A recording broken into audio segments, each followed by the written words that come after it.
Ladies and gentlemen, boys and girls, wrestling fans of all ages, it is AussieVerse. I am OmniBeau, and thank you for joining us today.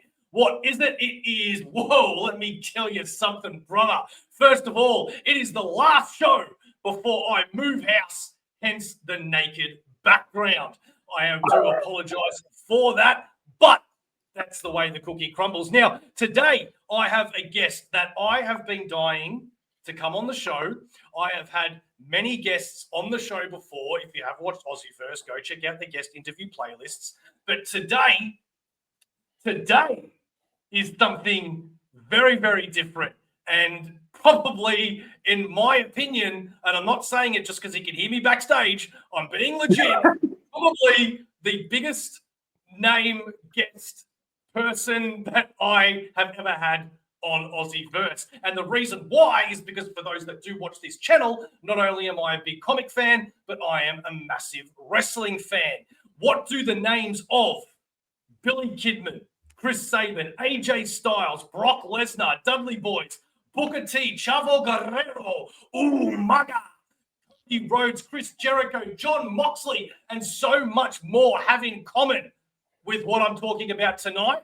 Well, I have a connection, and that person is Alex Major. He has come onto the show plenty of times before. I stuffed it up. I was just meant to bring you in, Alex. I'm so sorry. Ladies and gentlemen, Paul London from the WWE and many, many other wrestling federations. This guy used to make me electrified by his interactions in the ring, and holy crap, he's on AussieVerse. Thank you so much, Paul, for coming on the show, dude. No, thank you, man. It's a pleasure to be on with you guys. I'm really happy that Matthew Broderick made it as well. So that's this is really exciting for me. I have plenty of questions for him, about his film career. So. Oh no, wait, this is Alex. Okay, oh no, it is Alex. Oh, I'm sorry, Alex. Have you ever gotten that one before, Matthew Broderick? No, I didn't get that one. We used to have yellow hair, so I was long hair, and so it looked like Trey Parker from the late '90s. So I had the same hair. So that's so funny. No, you look like sophisticated Matthew Broderick. Oh, well, thank you. I also got Forrest Gump. I was running for a bus, and then somebody yelled out, "Let me run, Forrest, run." No, you're very, yeah. Sorry, I'm just Inspector Gadget. We are sponsored by Comicbookero. Thank you so much for that. And we do want to give a shout out to our paid members. They are the 4 lifers, because as we know, that is what AussieVerse is, for life. And for those people that are not paid members, don't fret. The best way to support AussieVerse is by simply subscribing, liking the videos, commenting, sharing, and giving us your firstborn. Thank you very much. Now, moving on. Dude, I feel like we should be doing one of those things where I go, dude, and you go, dude, and I go, dude. I just go, sweet. yeah. Dude, man. Sweet. First and foremost, Alex, dude, yes. Thank you so much, man. Thank you so much for organizing this. Paul, thank you so much. We've been chatting a little briefly on and off via texting, and we've been talking for nearly an hour before the show. You are you're a very laid back dude, man, and it's made me feel really comfortable. Thank you so much. Good.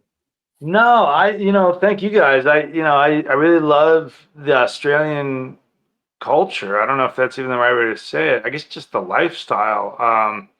It had been, my guess is over 10 years since I've been to Australia, and I am currently on your continent now, in a very remote, undisclosed locale surrounded by kookaburras and magpies guarding my fortress. So yeah, I love it. No, I love the Australian people, and I've learned a lot from them over the years.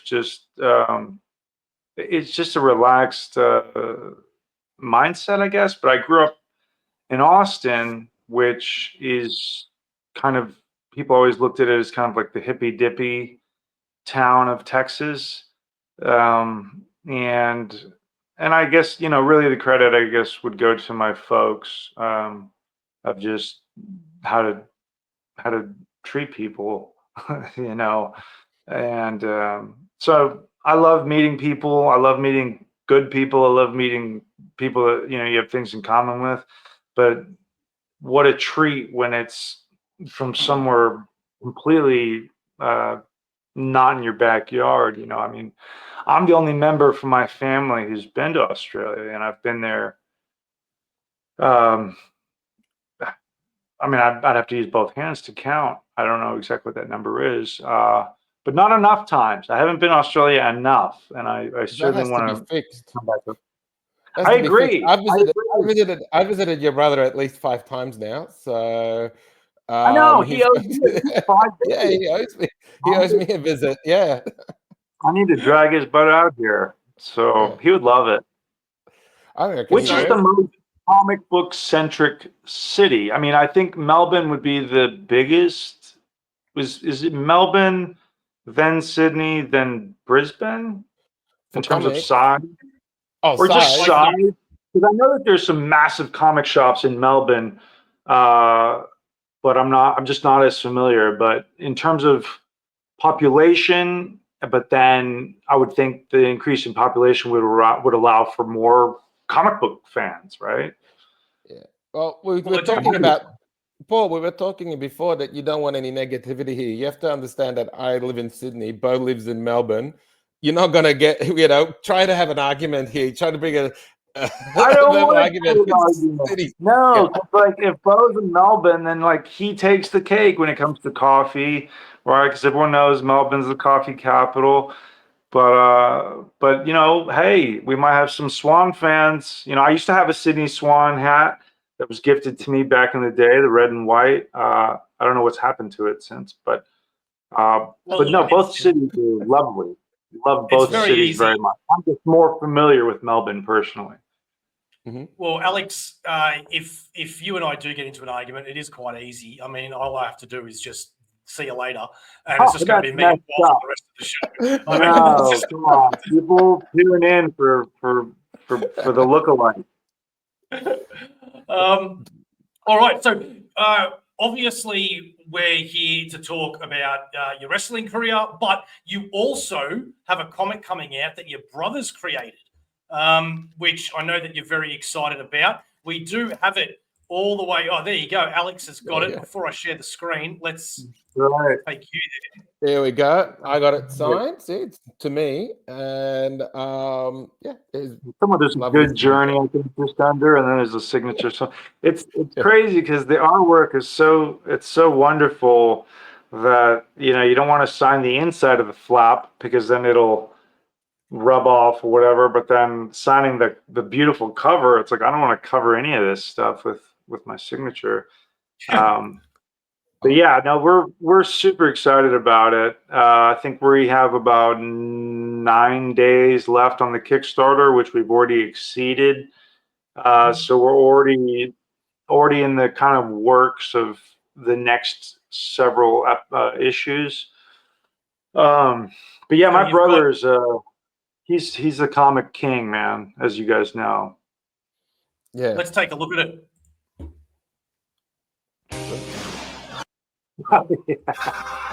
Do you love sword and sorcery? Do you like high fantasy and adventure? Do you love pro wrestling? Comic books. Journey to a world of sword and sorcery, where real-life pro wrestler Paul London must save a kingdom from an evil wizard in the first issue of a brand new comic book series. Paul London, hero of the prophecy. 26 pages of action, adventure, and wizards, and sword, and wrestling, and stuff. Written by the London brothers. On Kickstarter now. And there's plenty of rewards, like autographed copies, variant editions, and getting written into future issues. So get your copy and claim your rewards at herooftheprophecy.com. You can face me in combat. Paul London, hero of the prophecy. I'll just point out real quick, that, you know, I was doing a Juanes, the Colombian singer, Juanes proof of concept that I was beefing up for, and that's why my hair is long, and that's why I look that way. I'm just kidding. Yeah. Well, there is 8 days left to go. 136 backers so far. It has exceeded its goal, so it is definitely successful. Let's go take a look at the artwork. We did just show it in the video, but hell, let's take a look at some more. I'm looking forward to getting my own copy of this. Absolutely. You know, it's interesting because this was something that we kind of devised together. I kind of had this idea when I left WWE. All the chains were off in a way in terms of creativity, and I started thinking, well, promo pick 8x10s. They all look so generic, and I actually started. I just moved to Los Angeles, and I went all over the city as I like to do, because I love films and I love seeing where stuff's shot, and I love seeing like, oh, this so and so used to live here. I just love all that stuff. You know, I'm a crazy film mark. And so once I discovered the Bronson Caves, which is where the Batman, the original Adam West, Burt Ward, the Batcave, they zoom out of that. That's the Bronson Caves, and it's right there in Hollywood. And I got a couple friends. I went to a costume shop, the big, I can't remember the name. It's a famous Hollywood costume shop down right on Hollywood Boulevard, which might even be, I might be mistaken, but it might be where that original Captain Kirk mask was bought when they made Halloween. But anyway, so I bought these masks. I bought like a Cyclops, an owl, and maybe like an alien or something. I can't quite remember. I think it was an alien. And I had my friends, I think my brother was the Cyclops. And then I had like my fur coat from WWE, and he wore that. And I was wearing like a spaceman suit. And then I had another friend of mine wearing the owl thing, and he had like this 70s looking yellow shirt and a cloak or something. And so like that became my new 8x10. It looked kind of like a really bad band photo of like people who are like, we're gonna just be weird and blah, and it looked kind of yeah, because I remember, funny enough, I was scheduled to do shows in Australia, and the promoter asked for 8x10s, and I sent those to him, and he was like, what the fuck is this? Like, what is, I need like wrestling 8x10. I was like, no, this is what I'm doing now. Take it or leave it. And that tour actually fell through, I think, because of that. But that's where the owl character, so then I named him Finnegan, and another friend of mine came out while I was wrestling at PWG, and I put him in that really rubbery yellow owl head mask. And so I had Finnegan accompany me to the ring during one of these PWG shows, and like he did nothing. Like he wasn't supposed to do anything. He was just supposed to come out with me, and that was all it was. And then as my brother started to kind of familiarize himself more with the stupidity that I was doing on my free wrestling career, now that I wasn't being told what I could and couldn't do, then it started to kind of materialize into this idea that I think anytime you take a film or a story where it's just person in circumstances way over their head, We grew up on these films like Three Amigos. If Looks Could Kill is a really old favorite film of mine, the Richard Grieco classic. And then later on, like Galaxy Quest, where you take this main person. I think even in a way, Big Trouble in Little China as well, I think falls into that, because Jack Burton's like such a blowhard. And that has always appealed to us. It's always appealed to us. We love that. We love the 80s, 90s genre of sci-fi fantasy adventure. We grew up on Beastmaster. We grew up on Wizards of the Lost Kingdom is another huge inspiration. We love Wizards of the Lost Kingdom. Deathstalker, even though Deathstalker 2 is clearly the best of that whole series. We could go on and on. There's just so many, a lot of these are these Roger Corman-esque shot in Argentina, and there's just such a charm to them. There's such a charm to low budget sci-fi fantasy. I don't even know if sci-fi plays into it. It's really just sword and sorcery fantasy. Barbarian Queen. And so then we just started to think, well, how could we turn this into something that we could shoot?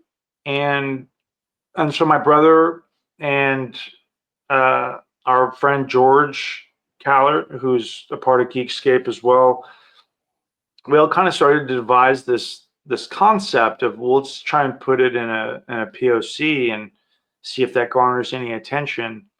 And it got to the point where, we shot this thing over the course of a couple of days. We were so fortunate. We got Doug Jones, who my brother knew and who I've since really become friends with. We message each other weekly. He's just such an awesome human being and such a talented individual who's the guy when it comes to prosthetics and creature makeup. He's Abe Sapien and just, you name it, right? It's like, he was in what was that? I didn't see it with I think it's Bette Midler. Hocus Pocus, is that right? Where he plays Billy the Billy the Bone or whatever. But it was just like, wow, you got Doug, like Silver Surfer, So he's that wizard you see in that little clip. Are You the Wizard? And it was just kind of like, wow, this could really be something. And we started to really get jazzed up about it. We even shot some stuff with Chris Daniels as Katarina Winter. She was Winter in TNA, and she was Katie Lee Burchill in WWE. Those two came out for a day, and we shot some stuff as well. But it was challenging because there wasn't really a script. It wasn't like you were shooting a script. You were just shooting kind of like ideas. And I wasn't nearly as disciplined an actor as I am now. So I was kind of having more fun with it. And I look back on it, I kind of cringe because I'm like, oh, it's horrible. My stuff, not the rest of it. Dark Crystal, sorry, that's another huge influence that if you read the book, you'll probably see a reference to it with the mystics. But anyways, we just loved this whole concept, and we turned it into a visual proof of concept, and we never really quite got the offer that we wanted and that we felt that we needed financially to make it what we knew it could be. I think there was even at one point I think the biggest offer that we had got, I think, might have been from like Machinima. I don't know if y'all remember that group. Yeah, they did they had YouTube, right? They had like a that's what I think Mortal Kombat Legacy. I think they put out that. Okay. I think they had put that out, and so I think that's kind of, and I could be mistaken, but I want to say that was on Machinima. And so we were kind of thinking something like that, and just I think, and this is more so my brother he knows the real details behind this, but I'm just kind of going off of what I remember him telling me. But it just wasn't I think it was like 500,000 or something, but which sounds like insane, but that for what we want to do, it was like, this is, I don't know if we need to hold out. So it just it never died. It just kind of went on the shelf, as things do in the entertainment business. When that door isn't quite opening, then you start looking for a window, and that's what my brother did here by turning it into a comic. And he had put out, I want to say he put out a Super Action Man book, which is a character that he created, Sam. And I did the little animated pilot. I don't know if you yeah. saw the animated. Yeah, It's awesome, right? He's got the American flag thong or whatever the hell he's wearing with the fanny pack. We used to run around the conventions as him. Yeah, he would wear that stuff. My brother would. Yeah. He's wild, man. He's a wild man. So we loved comics growing up. He was far more into comics than I was, just because, I started to become obsessed with wrestling when I was about 10. But that was also through magazines that I stumbled upon professional wrestling, was magazines. And so for me, having to see the still images of a magazine, I had to kind of make sense of it in my head. But fortunately, the first magazine I ever got, I want to say it was the January 91, or maybe February, somewhere in there, 91 issue that covered the Royal Rumble. And so that made it a little easier because the pictures were all, in a flow of this one big match. And so I was kind of starting to put it together in my head, like, oh, it looks like they have to like dump them out over the top or something. But I was just fascinated with these colorful gladiators. And so I became obsessed with wrestling, and that started to turn into things that were kind of more athletic in nature for me. Then I just drifted kind of more there, and comics kind of took a bit of a back seat for me. I still would dabble here and there. But like, for example, like growing up, like my favorite comics were probably X-Men. I was a huge Wolverine fan, but I loved the horror aspect of things too. So I was a real fan of the Brood storyline. I always thought that was an awesome storyline. Also because I liked Aliens. But I was a huge fan of the Swamp Thing comics, especially when they were much. I'm trying to remember the artist. Not obviously not Roger Moore, but Gary Moore. No, Alan Moore. Sorry, Alan Moore. Yeah, and just had the real horror centric, just everything. Just it was awesome. I loved it. I loved the terror in it. And Swamp Thing has always just been a real favorite of mine. But we would go to Half Price Books and just scour all the back issues of whatever comic we were looking for. I would clean out their shelves of all the Pro Wrestling Illustrated, The Wrestler, all those old issues, because then this just started to become fuel, just education fuel, and just doing my research, my history, and all this stuff. And then I started kind of watching it, and then it was just that was kind of the end of it. I knew it was like, I have to find a way to do this, because I was an actor before I was a wrestler.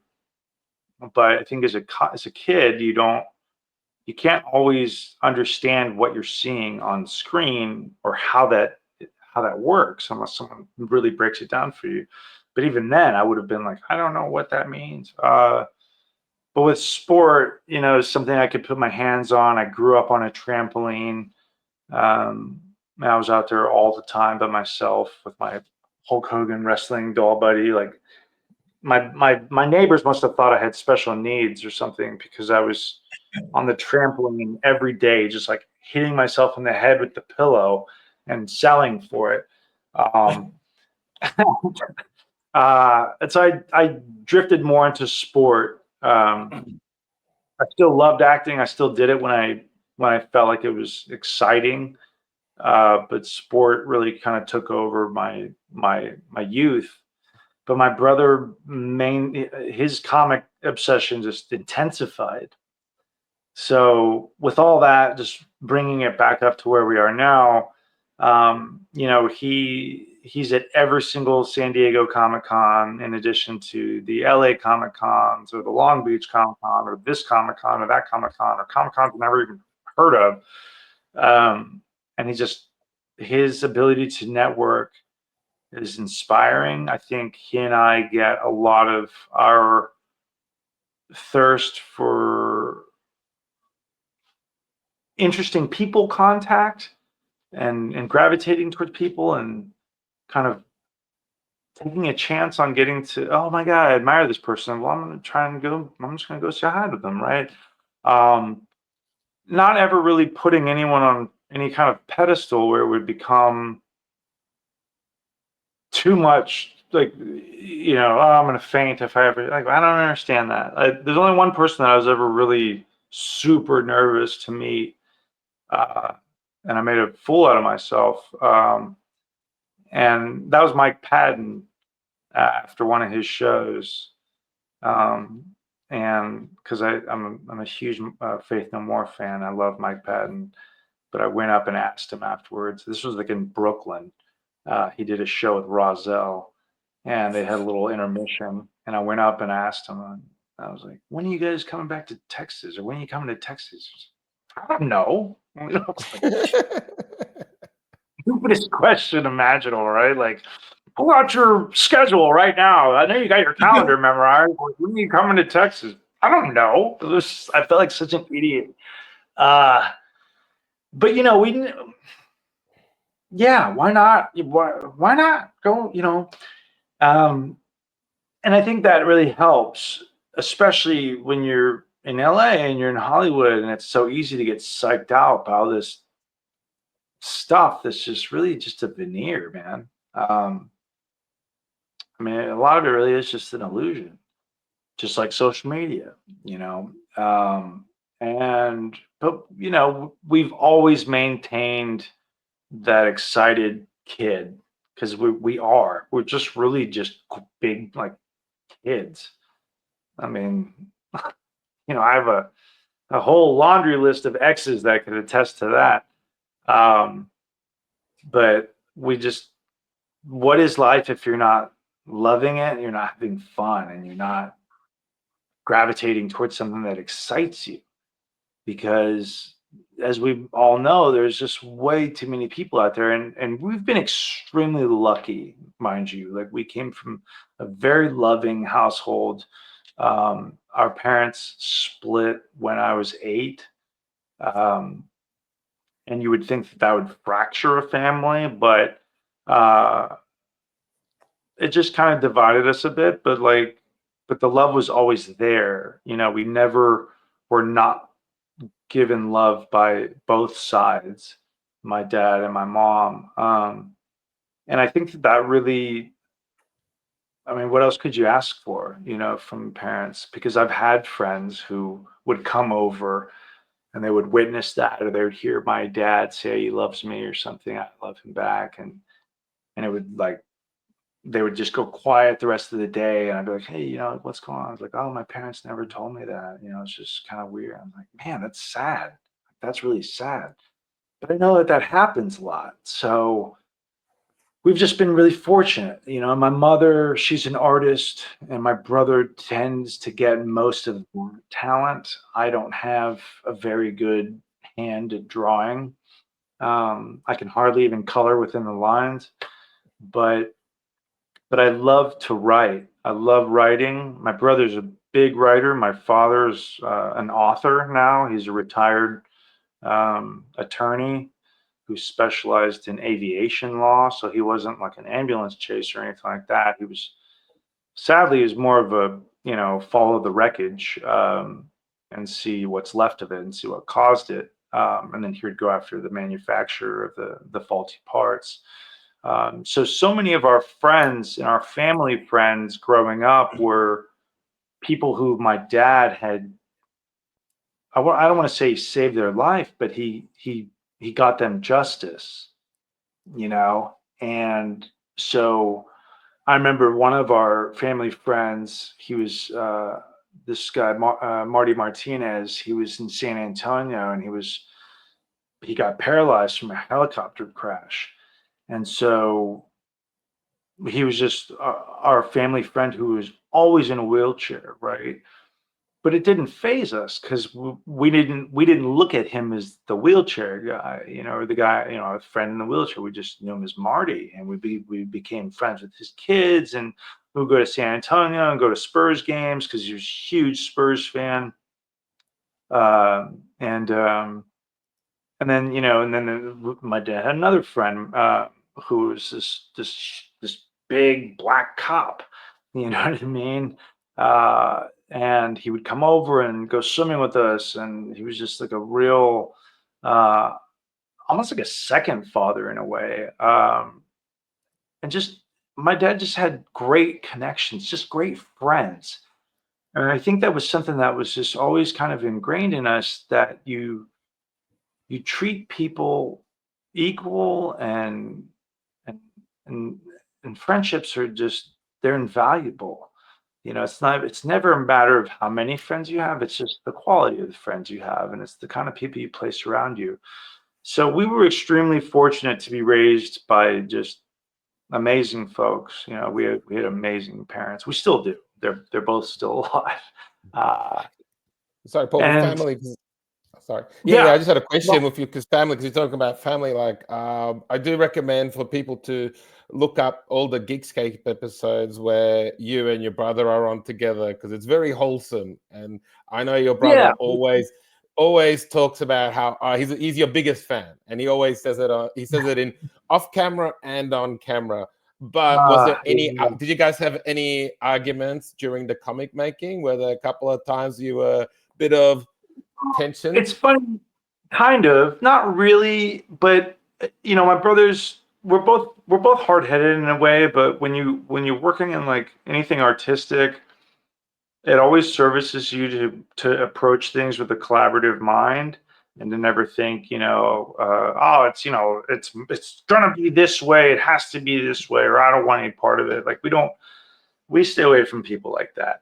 So, but we also know our individual strengths and where we can apply ourselves best. And so, going back to your question, the way that we wrote it and the way that we devised it, my brother calls it the Stan Lee method, because, you know, my brother knew Stan Lee, he had befriended him, interviewed him. Yeah, there's a very good video online. There's a very good, and it's actually very beautifully shot as well. It's got nice lighting and stuff. So I strongly recommend it. Yeah. My brother interviews all these. I'm just like, oh my, you got to, what? Wait, what? Why didn't you invite me? You know, you were out of town. You know, but he calls it the Stan Lee method, which I guess is just kind of like, you know, we get the blocks drawn in.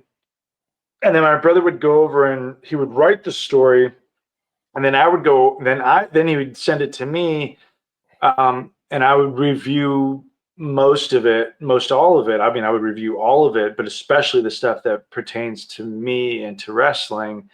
And then I would just kind of doctor the verbiage, or I would just rewrite. I would rewrite it completely, like the whole block. And it got to a point where it was that every frame that I'm in, I thought, how can I make this image funny, but how can I also make it authentic to wrestling, right? Because we see all these, you know, there's like, you can only imagine people who go to you know, they serve in the military, they spend their lives in the military or whatever, and they watch these war films, and they're just insulting, right? Because they're like, no, that would never happen. No, that would never happen. No, nobody talks like that. That's not even what you say. Like, all those things. So that was kind of what I did, going back in and just kind of wrestlerifying it, but adding kind of my sense of humor as well to it, within within reason, right? Because we're hoping kids will want to read it too, and I can't. You know, someday we'll put out an uncensored version of Hear the Prophecy, but that was kind of my role there. But there were times when I would think, you know, hey, I don't, you know, I want to have kind of more of a say in this. And he'd be like, hey, you know, so there was never arguments. It was just kind of more of a like, hey, look, no, this is what I'm doing. And then that's what you're going to do. And it's like, okay, yeah, he's right. Like, he's right. And I trust my brother probably more than anybody on the planet. And so we only squabble when our individual stressors, whatever's stressing me out in my individual life and what's stressing him out in his individual life, when those things surface, that's when we might get a little snippy at each other, but we know that it's not the other person. Does that make sense? Like we're never, because I love him more than any living creature. What about video games? When you guys play video games, does it get heated? Well, but see that you're younger, you're dumber. You know, I remember we had the NES. So when we had the NES, and you had the little the remote was like a little rectangle, right, with up down, like the cross and the two buttons and select start. And then when you're learning how to play, you know, Mario Brothers, right? Because I think that's what it came with Super Mario Brothers or Mario Brothers. So you're playing and you don't understand, and when you jump, I'm sure you know you would jump and you'd lift the remote when you'd hit jump and you'd do all this. And so we'd make fun of each other. It would be like Tecmo Pro Wrestling. That was one of our favorite games growing up. And he would always pick Amazon, which I'm pretty sure was a precursor to Blanca. If you think about it, it's like Amazon existed so that Blanca could really electrocute people and chew on their heads. But they're very similar frustrations if you're fighting them, because they'll latch onto you and just like chomp on you. And like, so like Amazon I'd always use Starman because he was acrobatic and he'd do all these cool things. So arguments would come from like, you know, like hitting the remote out of his hand so that I could like really like, you know, or vice versa, or, you know, or he'd unplug your remote. He'd be like, yeah, you know, just stuff like that. Nothing that got violent ever. So I was thinking of video games. Were you in any of the WWE games? Because I wasn't playing much of those. Yeah. I didn't have a PS2. Yeah.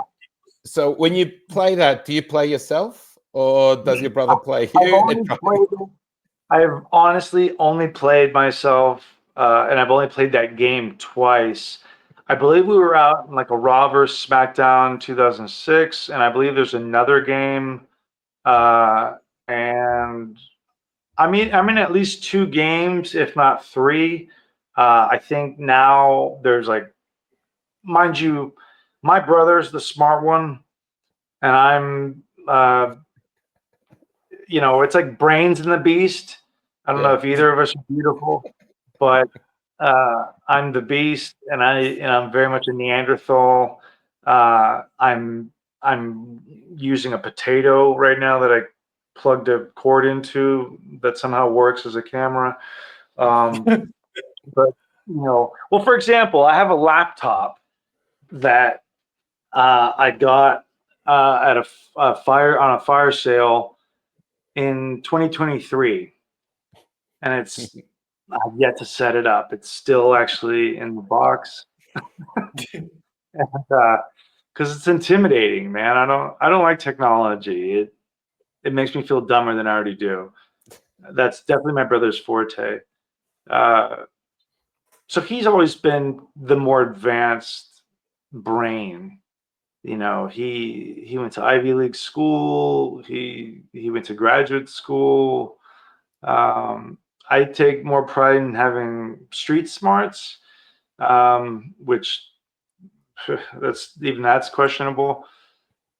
but I've just been really fortunate to live, really live and get out there and experience so many things. That's the beauty of wrestling, is the travel and the experience and things that you see. But he and I really just we just complement each other like nothing else that I have. He's my best friend, and whenever he's down, I'll try to make him laugh, vice versa. Or we just call to tell each other we love each other, and if we need anything, we're just a call away, And we live about an hour away now, so I try to see him more, as much as I can. He's married, so I try not to get in the way too much. But he's also newly became a dad as well. So you're an uncle. He did, so it's such a crazy thing, man. Seeing this little human that has some semblance of definitely of him. It's just kind of like it's surreal, It's surreal. But But going back to the games thing, I stopped playing games.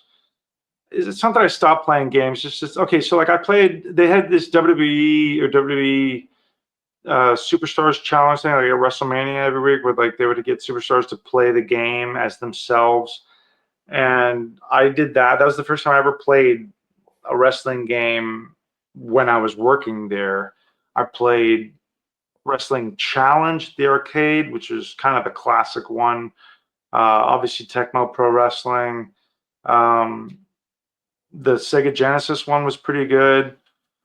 There were a few games that were pretty good. There were a lot of crappy ones too. I thought the WCW game was shit. And the older one that had like Legion of Doom on the cover, not the Nitro one. I think there's one WCW game that everyone really loves, but I don't know what it is. Point is, if there's more than 2 buttons on the remote, I'm going to struggle. Yeah, I'm going to struggle. Because I grew up with Contra, Karnov, Double Dragon, Ninja Gaiden, Kung Fu, all these side-scrolling games, Ghosts and Goblins. Yeah.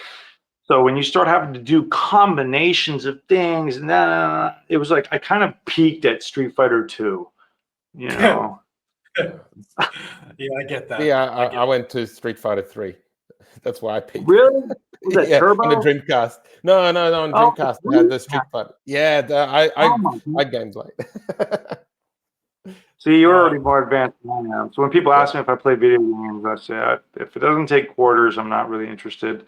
But I made it to the finals of that WWE video game challenge. Nice. So you just modded, basically. Yeah, but I was just button mashing. I'm like, I could button mash faster than Edge could. I think I beat someone else. I can't remember who.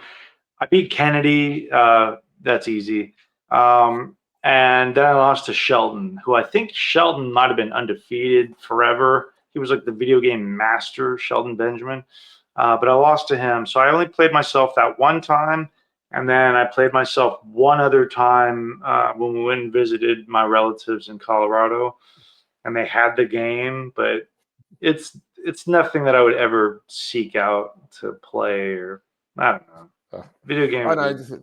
I was thinking, like, because you're saying you're playing video games, and I was like, oh, you would have to have been in video games. That must have been a trip to see some polygons with, like, did they do like some scanning or anything interesting? Were you involved in any way? Let me think. It's funny because I've done motion capture since I left WWE, and I never did motion capture for myself.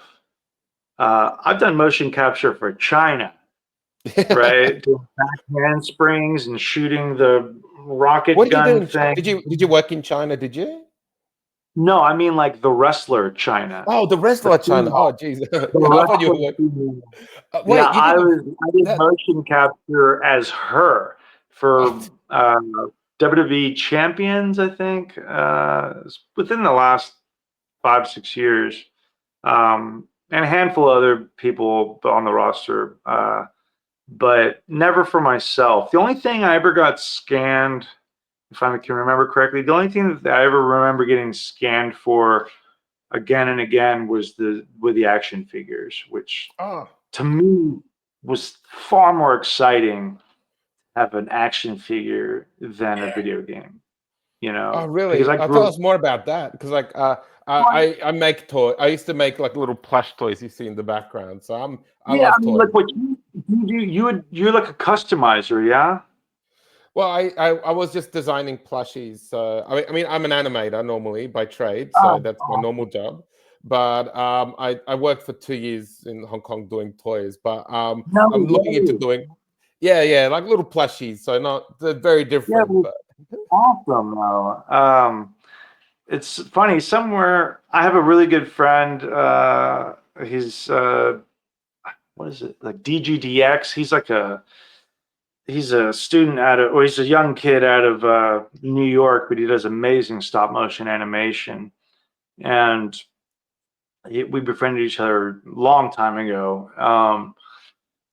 But I've always grown up with action figures and toys. Those were always my main thing. And I had a bunch of wrestling figures, He-Man, G.I. Joe, Cops, um, Silverhawks, Mask. I mean, I was just obsessed with any kind of cool like action figure kind of thing. And then you'd learn to start like sticking like little fireworks inside of your GI Joes you don't really care about anymore, and you blow them up in half and stuff like for be like prisoners or something. But I think that was kind of that was kind of the early days of understanding blocking and choreography. Even though I wasn't repeating it, but I was creating scenes with my action figures. Um, and that was always a very healthy thing for me. But fast forwarding, so the action figure thing was way more. so what was the process like? What was the process like? How involved were you? So back then, I want to say it was Jax Pacific is who did most all of my figures. They were the ones who had the contract with WWE. It's since changed. I don't think the figures look as good now. Well, it depends. Some do, some. But they would have a big mobile studio come to the arena, and you were scheduled, and then you would go in. It was almost like a giant trailer, kind of like a honey wagon or something. And yeah, I don't know. It was just this big studio, but like in a truck, right? Almost like a production truck. I'll just put it that way. Not a honey wagon, but like a production truck. And you'd sit in a chair, and you'd have to make a face. So it'd be like, and then they would be like, hold it. And then they'd have this like a computer screen, and it would rotate all the way around your head 360 and scan you. And then it would rotate all the way back around and scan you. And you do a different face and hold it, and then scan all the way around. And you do like a bunch of those. You know, I don't remember them ever scanning my body or anything from the neck down, which might explain why I was so ripped in my action figures. And yeah, it's like, well, they got the body right, but yeah, that was always cool. And then those are the people that I would try to befriend, were the toy people. It was like, hey, we need another variant, or like, hey, we need a 3-pack with us and Jimmy Wang Yang as the Treacherous Trios, and that came out. That was like a Walmart exclusive, just the three of us. I don't know that the three of us ever actually teamed up in a 6-man match ever. We were, Jimmy and I were friends with the guy who ran the wrestling division of Jax, and he was like, oh, that'd be cool. Yeah, that'd be a good idea. I have like the 2-pack. I have several 2-packs, actually. I have one that's Chavo and myself, and the Cruiserweight title is in the middle, like the actual foam toy title. And then I had a tag team double box set that was Brian and myself with our tag belt in the middle. And creepy little side story on that. My mother, she lives in New Mexico, She's an artist. And years ago, because I don't keep any of my own toys. Like I said, I'm not a mark for myself. I don't need to be reminded. I don't need to surround myself with accolades or pictures, or I don't know. I just, something feels scummy about doing that. Like I just like, yeah. I don't like to fellatiate myself. You know what I mean? And that's such a common thing in wrestling. It's disgusting, literally and figuratively. But I would send all my toys to my parents, like, because I want to have at least a copy of each one, but I don't need to have it with me. I just want to know I have it somewhere. So that usually ends up in my parents' attic. But I remember gifting this 2-pack of Kendrick and I with the tag belt, and I gave it to my mom as I would send her a copy of each of my figures that I would run across. I'd send it to her. So there was a time within the last 10 years where there was a faulty electrical wire in their garage, my mom and my stepdad, and they live out kind of in the middle of, not in the middle of New Mexico, but there aren't too many neighbors around. Let me just put it that way. You know, there's more coyotes than neighbors. And so their house caught fire, and starting in the garage, and they weren't home at the time. And half the house, I mean, maybe 3/4 of the house was pretty singed by the time it got put out. And I remember my mom sending me a photo, and she said, "What do you think this means?" And it was just a picture of that 2-pack of Kendrick and I with the belt, and everything was gone. It was melted, just melted. And the only thing that was literally untouched was my figure. In the plastic casing that goes around it, and it was like, it wasn't even like dark. It didn't have soot on it or anything. It was just, I mean, it's still pretty crazy, because it's like, you're telling me every single thing in that package burned and melted away except for the plastic kind of case that, you know, the inside case that this figure kind of sticks in. It was like that little plastic bubble shell thing, that and my figure were the only things like unaffected that were, yeah, it's just crazy, right? Just crazy. So yeah, I want to talk.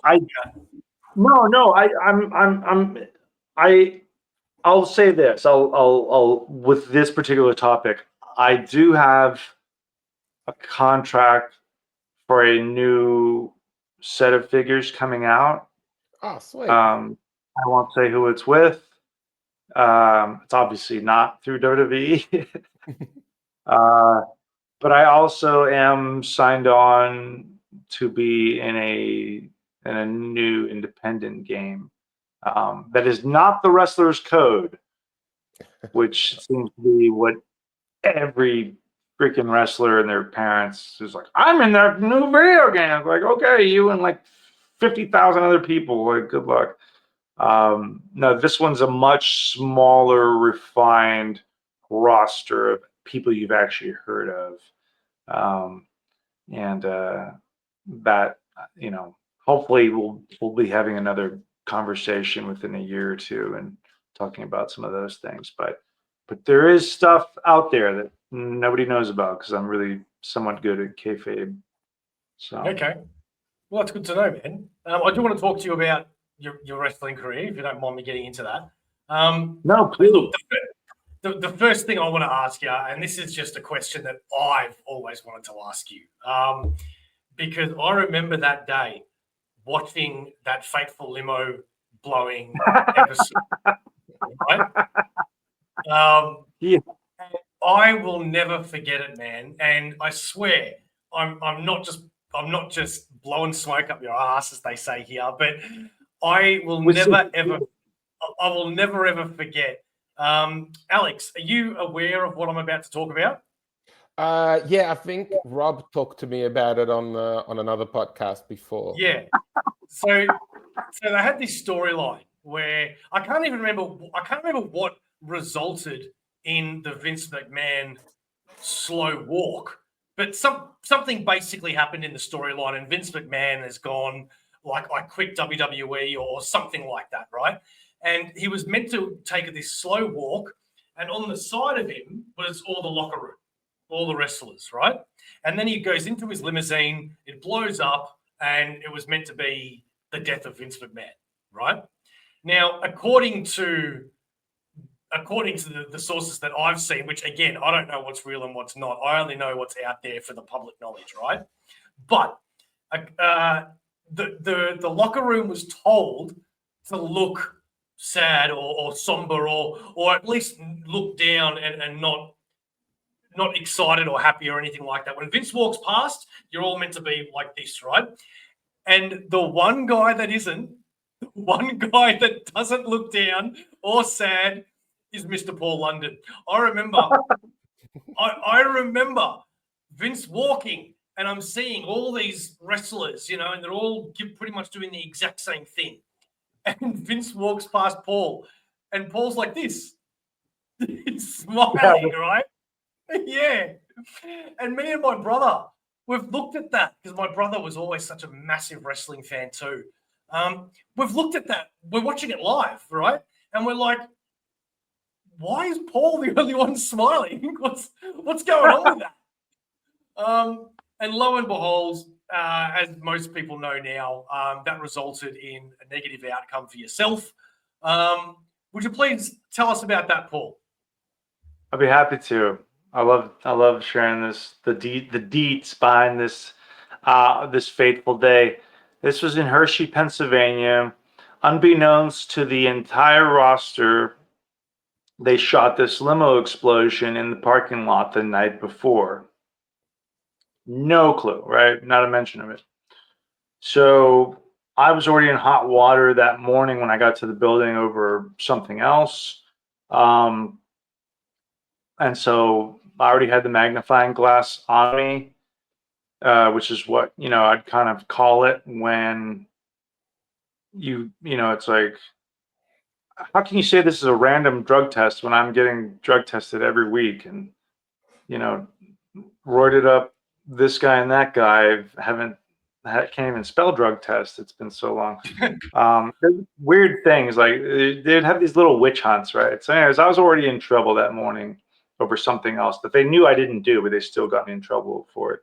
And then they gathered up all the roster fodder that they didn't have real storylines for, or that they just, I don't know, whatever it was. And they pulled us all together, and I said, all right, Vince is going to be in the ring in a segment, and this was all a pre-tape, and he's going to be acting very odd. Something's going to be off with him. He's just, it's like he's going to look like he's kind of like in a nightmare. He's just going to be acting very queer. And the reason I say queer is because they used that word more than any word to describe him. Like he's going to be acting very funny, very off. Something's just really queer about him. He's just acting, really odd, very queer. And we're like, okay, cool. Like what kind of queer are we talking about now? Because it was a weird. I'll never forget that. It was just like so strange. So when he comes back here, we're gonna have you all lined up. And, we don't know what's going on with him. Just everyone's, it's just kind of, we're not sure. It's just, just kind of be uncertain. Just if he comes up to you, just play off of whatever he gives you, and okay, let's go, everybody line up. And he walks by, and that was all they said.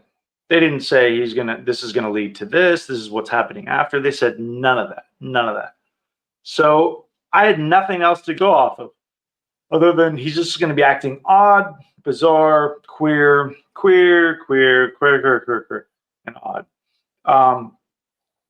And I don't even remember them saying, look somber, look sad, look they didn't say any of that. So I referenced Mike Patton before I think we started recording. He's one of my favorite artists. He did this song or this music video off of Album of the Year called Last Cup of Sorrow. And it's kind of it's like referencing Vertigo, the Alfred Hitchcock film. And so Mike Patton, he saves this woman and she jumps into the bay in San Francisco and he brings her up to his apartment and he's like looking at her undergarments while she's in the bathroom, like freshening or like getting herself together. Or he's like on the couch or something with her pantyhose. I can't remember exactly, but she comes out and he stuffs it under the chair real quick. And this is all in the video for Last Cup of Sorrow. And he just kind of has this cheeky grin, kind of like, I wasn't doing anything. It wasn't me. All good, you know. And that is what inspired that smile, because I kept thinking, okay, well, I don't know what's going on here other than him just being queer. Their words. I don't know what this is about, but I do know that it wasn't the village idiot who did it. That much I do know.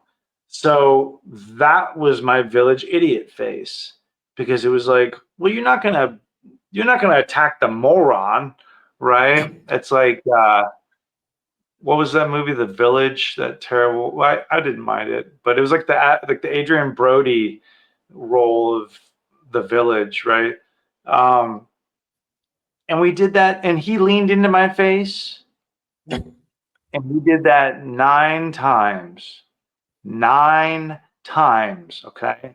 And I smiled the exact same way every single time. And he leaned in and he looked at me every single time. 9 times. All right, I think we got it. Thanks. We all start dispersing. And one of these little ass kissers that he hires, who I won't even mention because it's not worth it, took out like a needle, a sewing needle, and was like, "Oh, hold on, sir, hold on. Do you think anyone's gonna notice this?" And pointed me out to him. And so it was like Vince was so in his own head that he couldn't see me smile, like grinning like an idiot every time. I mean, he's literally almost nose to nose. So he looks down at the monitor, and I'm catching wind of this. And I'm like, "Oh, what the right?" And he looks, and then I always liken him to Mechanic from He-Man, because his head was like a periscope, and it was like, and he found me in the crowd. Yeah. And then he power walked right over to me and he said, "Why were you smiling?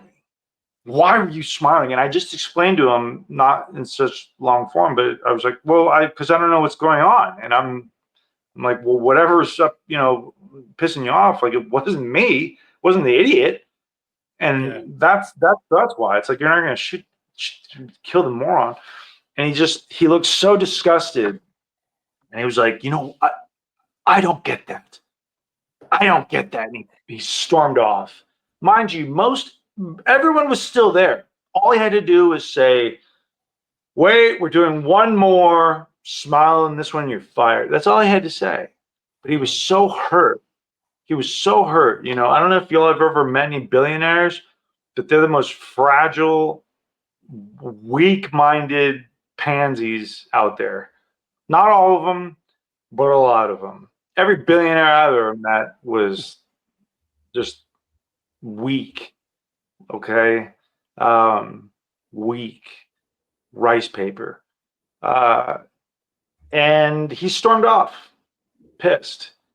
Well, I was just like, okay, I guess I'll start remodeling my doghouse because I'm going to be in there for a while. And it wasn't And so they thought that I was going into business for myself. Because the funny thing is, when you see the aftermath, like the following week, and they aired it, and everyone was talking about, why was he, look, did you see Paul? He's laughing. It's so funny. You got to watch this because of this, you go. So then they had the list of suspects on there, and it's like Bobby Lashley, Stone Cold, Donald Trump is on this list. I'm on a list. I'm on a very short. Jim Ross was on there.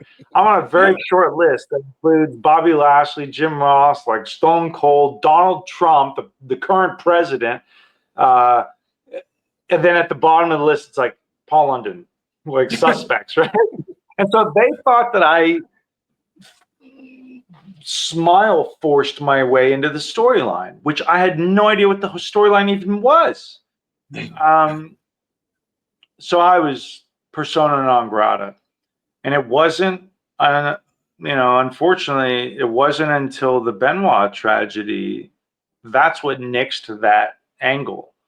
Yeah. Because, I remember we were in Corpus Christi, and it was a super show, and so we had Raw and SmackDown all there. And I remember this specifically because Bruce Campbell was there. He was the guest host for the evening. They were doing like these guest hosts, like every week, celebrity host. So Bruce Campbell was the celebrity host for this fateful super show that didn't happen because I was supposed to get like sodomized or something by Snitsky in the back, or maybe it was either Snitsky or Heidenreich, one of them. I can't remember. They're both buddies of mine, but I was just kind of like, oh my god, like this, I'm done for, right?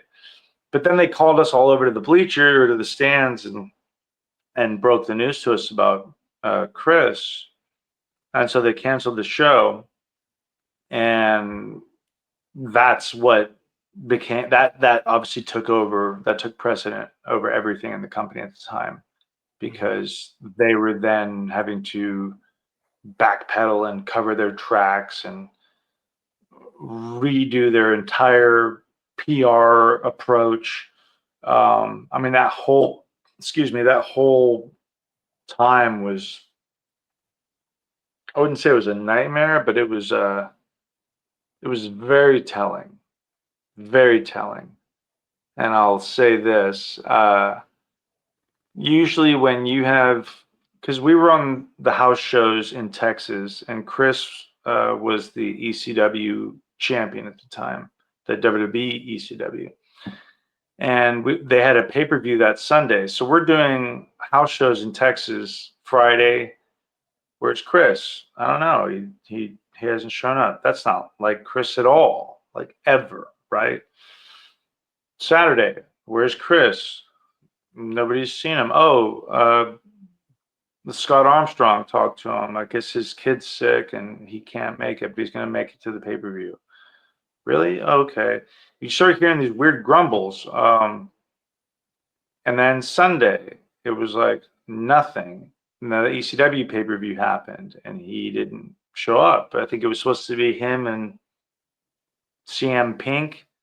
And CM Pink ended up wrestling John Morrison, who's a way better wrestler and talent. And then I think Chavo got some text from Chris or something about the dogs are outside. It was like that eerie text. And then come Monday, we're all at the Super Show, and then they break the news that he was found dead, and his wife and his kid, and so that was a huge shock. Now, mind you, I had already experienced the loss of Eddie Guerrero not too long before. That was Minneapolis, and as a fan watching, I remember I was never a party guy in high school. Like my brother and I, we had an older brother. I'm the youngest of three. My brother Jonathan is the middle brother, and then we had an older brother, Daniel, and he was killed when I was 16 and he was 19. him and his girlfriend were hit by a drunk driver and killed instantly. And that, it wasn't the divorce of my folks at 8 that fractured the family in a way. It was that. It was the death of my brother. Because my mom kind of went off the rails because he lived with her, and so she couldn't. She was just never the same. And so she ended up leaving and moving to New Mexico a while after that, and it delayed my adolescence because I was in high school while all my friends, all my mates, they were all just learning and getting into learning like drugs and parties and alcohol and all this kind of stuff. And I felt that I couldn't dare involve myself with any of that stuff because it would be a complete dishonor to my brother. So I just completely isolated myself in high school and was like that weird wrestling guy. Like that's kind of how people like look. I knew everybody. I was friends with pretty much everybody. I was still trying to plan the basketball team because this was in the summer of my freshman year, going into my sophomore year. So I ended up having to leave that school. It was a public school, and I left and I went to a private school for my junior year of high school because I needed a change of environment.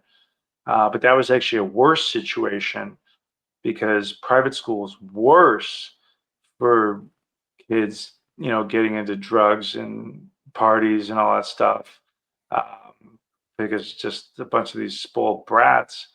And so then I moved back to my old school for my senior year. I was instrumental in starting the wrestling program because we didn't have a wrestling team, which was odd for Texas. But I went to a very football is king at Westlake, where I grew up. State titles, Drew Brees. I don't know if y'all follow American footy. I prefer Aussie football. I prefer the footy. No, I'm serious. As a Texan, I still can't tell you the rules of American football. You don't give a you shit. go for the correct team as well. You're going for the Sydney Swans, although it's more of a Victorian game. Yeah. Well, I like Carlton as well. Hey, that was my Have family. you heard of rugby league? Because that's the other thing we've got. Like the Victorians, like Melbourne people, like AFL, which is Australian Football League, and then here in Sydney we play rugby league, which is like a very simplified version of rugby. I'm familiar. I'm very familiar with rugby. Austin, where I grew up, Austin is a very progressive sports town. It's where the University of Texas is. That's the capital of Texas. You got the F1 as well. That's very European instead of NASCAR. You guys got Formula One. Yeah. There's an F1 out here too, isn't there, in Australia? Yeah, Melbourne. Melbourne has it. In Melbourne, yeah. And so, I grew up around Frisbee golf. I grew up, my friends were lacrosse players. I didn't really care for any of the football people because it was very much like Varsity Blues, where it was kind of like, but not as hickish. My school was like a combination of Varsity Blues and the high school in like 90210. I loved because I went to high school in America for a year. I went to I lived in Utah for a year, where everybody told me that this is not like America, but where? Utah. Oh, you in Utah? Where, in Salt Lake City or? No, Cache Valley, which is up north. Like I lived near a town called Logan, which is like near the Idaho Logan. border. I know Logan more than I know Cache Valley. Wow, is that how you and my brother became friends? Not at all. I know he loves Utah Jazz. Utah Jazz fan ever. Why is he so crazy? Right? I remember, I just remember American high school. Like they told me because I was an exchange student for a year, so I went to the US, and then they told me, It's nothing like TV. Whatever you watch on TV, it's nothing like that. And it was literally Saved by the Bell. I even caught the yellow bus to school, and everybody, you know. It's so true. It's like Napoleon Dynamite, Saved by the Bell. I mean, it's like a lot of these high school things. 3 O'clock High, American Pie. which is cool. Yeah, American. I mean, it's cool because like I know that one of the main high schools that they shoot everything at, I think, is Torrance High School. That was what stood in place for New Beverly High. That's what stood in place for, I think all the high schools from a lot of those teen comedy, those romantic teen comedies. Not so much the John Hughes ones, but going into like the late '90s, definitely the '90s ones, like the She's All That, the Never Been Kissed. I don't know what it's like now because like I was there pre-Columbine, so there was no gun stuff going on there. So like we were all hanging out at the lockers, and everybody had decorations. Were all your friends Mormon? No, a lot of them, yes, because like it's like it is, because like Salt Lake City is like not as Mormon, like it's a bit mixed, but once you leave, right. Provo is like Brigham Young, right? Yeah, like we had that, like Utah State University would have like a bunch of foreigners and stuff, but my high school was pretty much 90% Mormons. But it was weird. We had like a Mexican kid in one of my class, and he couldn't speak English, and I was like, "We're not that close to Mexico." It's just, I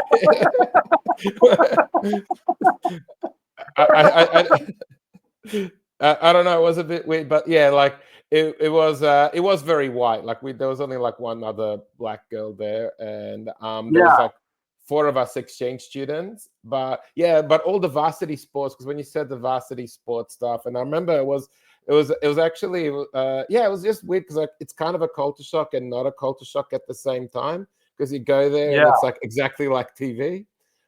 Right. And you see the different cliques, and you see it's almost like there's it's like a class system. A little bit, yeah. But it was just weird because like in Australia, you don't have thousands of people going to watch a high school game. Well, I remember our high school had a like literally like a stadium where you had like 3,000 people just go and watch high school kids play football, and it's insane. And it's just people are not related to it. Yeah. No, I mean, I like that kind of stuff when it comes to like community. I think that can be really good. But I like that very much. Yeah. Boy, there are some psycho parents. You know what I mean? And they weren't just parents. They're just people who went to that high school, and you still live there. They're going there just to support their school. Yeah. I mean, like I only went to maybe a handful of football games. And it was never to go watch the game. It was always to go and mingle with your friends, the neighborhood I grew up in. They were like, "I'll bring the guy with the funny accent. He'll get all the girls." I'm sure, dude. You guys with your Aussie accents, you go to the States, and it's just like fishing with dynamite. And so. You bastards. It's wasted, and that's me and Bo are both in committed relationships to other people. Well, there you go. That could have as well. Yeah, so that could have really been a real beneficial thing, And all the Aussies come and take all the cush acting jobs. We should come here, take all the cush acting jobs here in Australia. I think they got rid of. I don't know if Neighbors is still on. I think Home and Away. Home and Away, I think is still on. Is it? Okay. Yeah. I mean, I would love to. I don't know if Kath and Kim is still on. They don't shoot that anymore, do they? I don't think so. I don't think so. No. I know that's more acquired taste. That one's growing on me. He's a icon. Kath and Kim's funny, man. Kath and Kim's funny. Yeah. Look. Before we continue, we do need to give a word from our sponsor, Comicbookero. Back in just 1 sec. Comicbookero, proud sponsors of AussieVerse for all your comic book needs. Graphic novels, hardcovers, omnibuses, single issues, Don't forget to pre-order every Sunday at Comicbookero.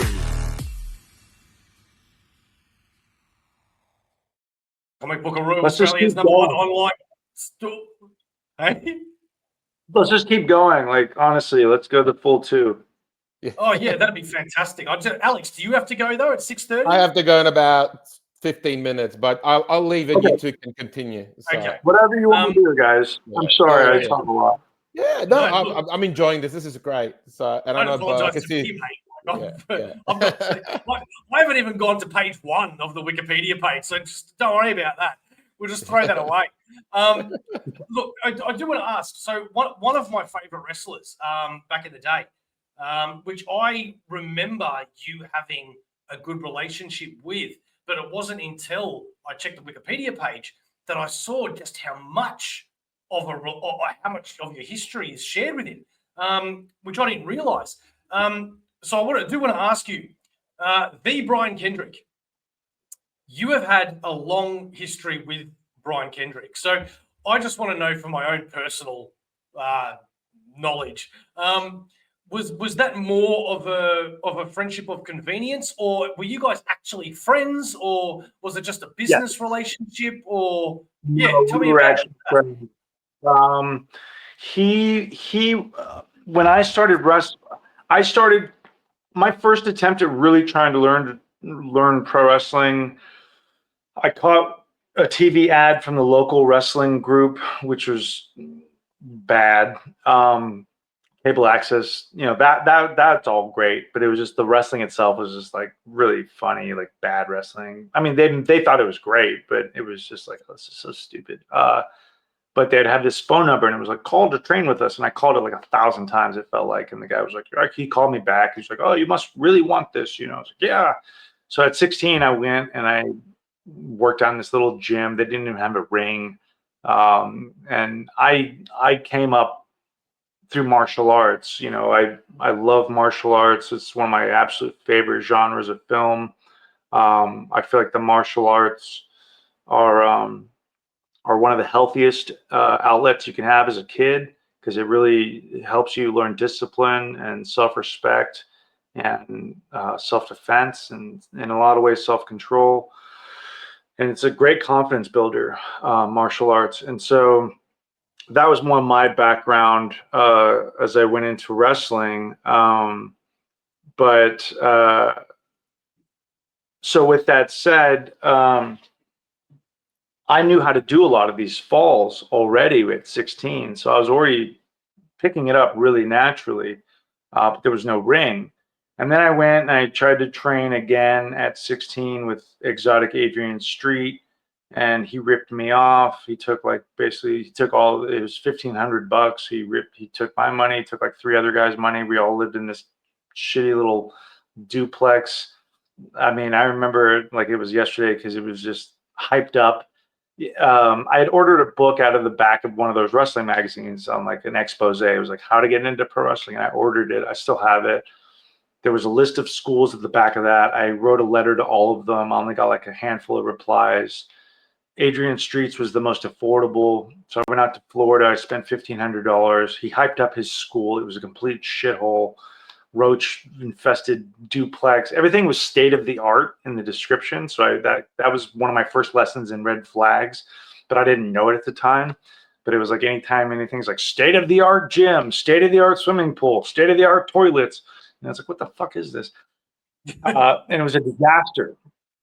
And so I kept at it. I mean, my journey is just never ending. That's the beauty of the wrestling business, if you allow it to be.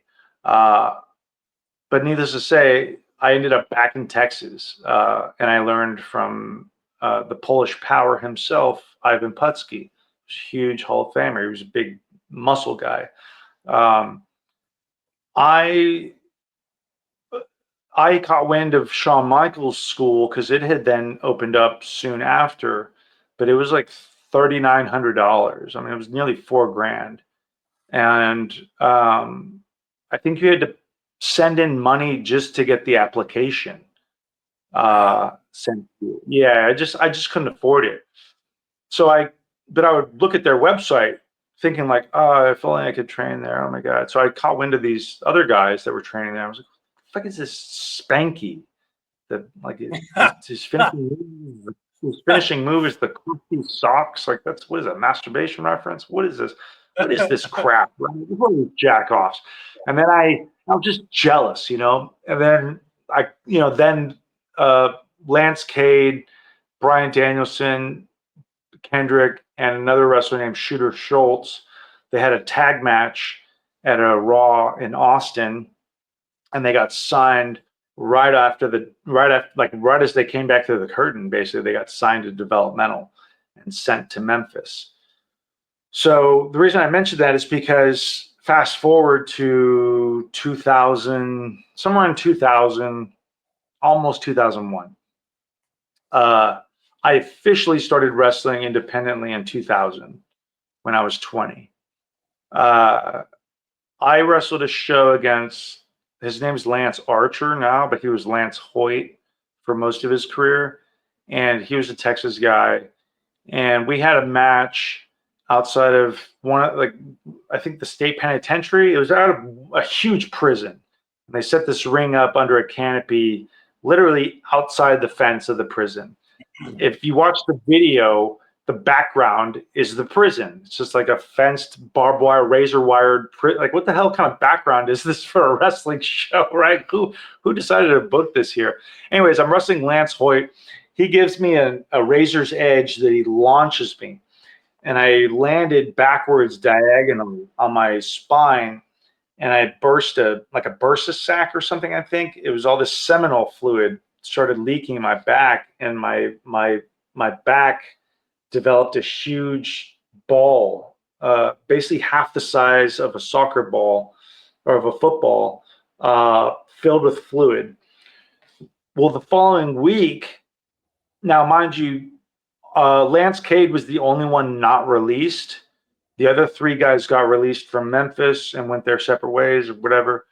Kendrick came back to San Antonio, and one of my other trainers, Rudy Gonzalez, who was the head trainer for Shawn Michaels at his school, because Shawn couldn't do anything because he had all these screws in his back from back surgery.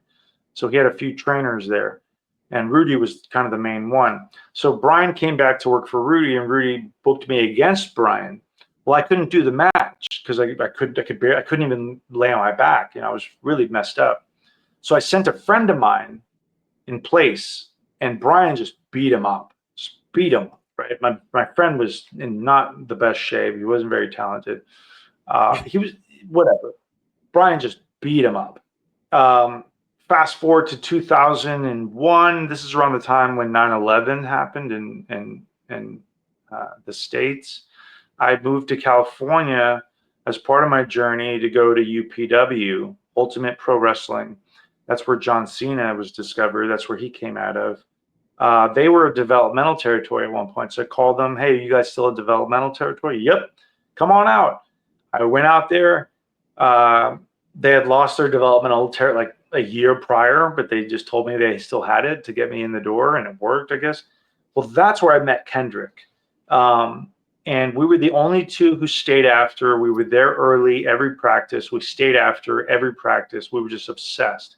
So we became friends because we loved it. We were obsessed with it. He came over to my room. I lived in a room inside of somebody's house that I rented. This is like the early days of Craigslist. And I lived in a room that didn't have any windows. So it was kind of like a glorified closet, but it had a closet. So it was strange. And Brian came over, and I was like, dude, you wrestled a friend of mine, and we watched the match, and we really bonded over laughing at this match.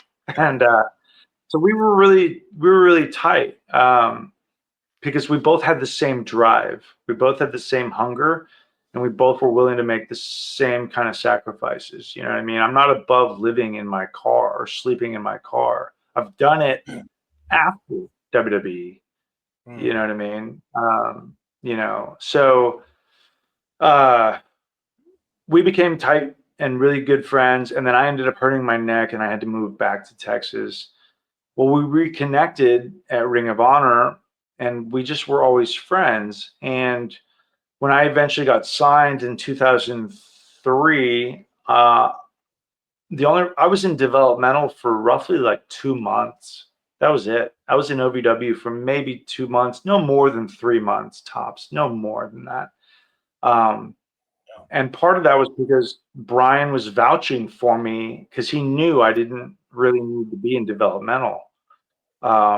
So he was vouching for me. So we were always friends. And that's why I think that dynamic worked so well as opposed to Kidman and I, because Kidman and I were not really friends. I looked up to him from his WCW days, and I was a big fan of his until I met him. Because then when I met him, he was a bit of a prick. And he was not at all like what I was hoping he would be. We never rode together. We never called each other on our days off. None of that. The only time we ever really put our heads together was when we came up with new gear, new uniforms. But we never really got along, and I just thought, this sucks. Like, my partner's supposed to have my back, not like throw me under the bus just to save his ass. You know what I mean? And that's the kind of guy he was. So then when I teamed with Brian, which I teamed with Brian first, then he left to Japan because he was tired of wrestling 5-minute matches. That's when they put me with Kidman, because they thought, oh, well, we don't have anything for this guy with short dark hair and bicycle shorts. Oh, we don't have anything for this guy with short dark hair and bicycle shorts. Oh, we'll put them together. Hey. So we were just this kind of makeshift tag team, but we found some success. And I learned a tremendous amount from him. I'm very grateful for that experience. That was my first action figure, was a 2-pack with Kidman. And my dopey face looked like anyways. But Brian and I remained friends throughout. And I think that's ultimately what led to our success as a unit, because we were able to finish each other's ideas creatively. We never really rode together because he liked to ride with William Regal as kind of like a young boy dynamic there, which, for those that don't know, in Japan, a young boy is a less experienced wrestler who is going through the training system, but is basically, I don't want to say at the behest of a veteran wrestler, but it's kind of like an internship. Right. But in Japan, it's open to abuse, which I don't really agree with. I've seen veteran wrestlers full on palm young boys in the face, for being a minute late or spilling something. Or I don't buy into that kind of crap. But Brian was always a super respectful wrestler because he was brought up right. But we hardly rode together though, because I very much like to be on my own time, and people just, I rode alone most of my tenure there. Occasionally I would ride with Jimmy Yang Wang or Scotty 2 Hottie or Rene Dupree, Carlito.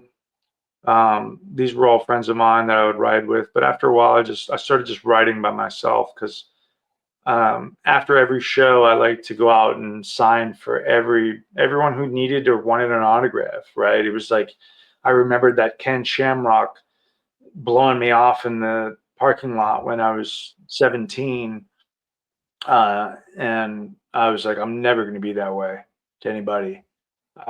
And so after every show, whether it was a house show or TV, a lot of times I would go to where the entrance ramp was, all the fans lining up there, yelling, all that stuff. And I would just go up there. And if everybody wanted a picture autograph, I was more than happy to just take my time and just talk, because we didn't have a lot of vignettes. We didn't have any vignettes. We didn't have storylines. We didn't have promo time. We really didn't have much of anything. So I was kind of just doing what I could. It was like my own PR, but I could identify with these people. So I would be at the building for sometimes up to 2-3 hours after the show. Well, nobody's going to want to stick around and wait with me. And that's why I wrote a lot by myself. But Yeah, we had a lot of good times, Kendrick and I. We since have had a bit of a falling out just because he went a bit cuckoo and became this nut job conspiracy theorist who denied, like he downplayed the Holocaust, and he thought that these school shootings were all using crisis actors, and he became I mean, pardon my I don't know language, what but he became. podcast he listens to. Oh, He like also an Austin Paxton. So is he? Yeah, he appeared on one. He appeared on one, and yeah, he was like a guest on one.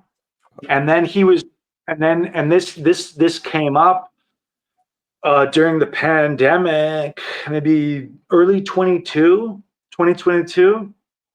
He was working as a trainer at WWE at NXT, and he asked for his release.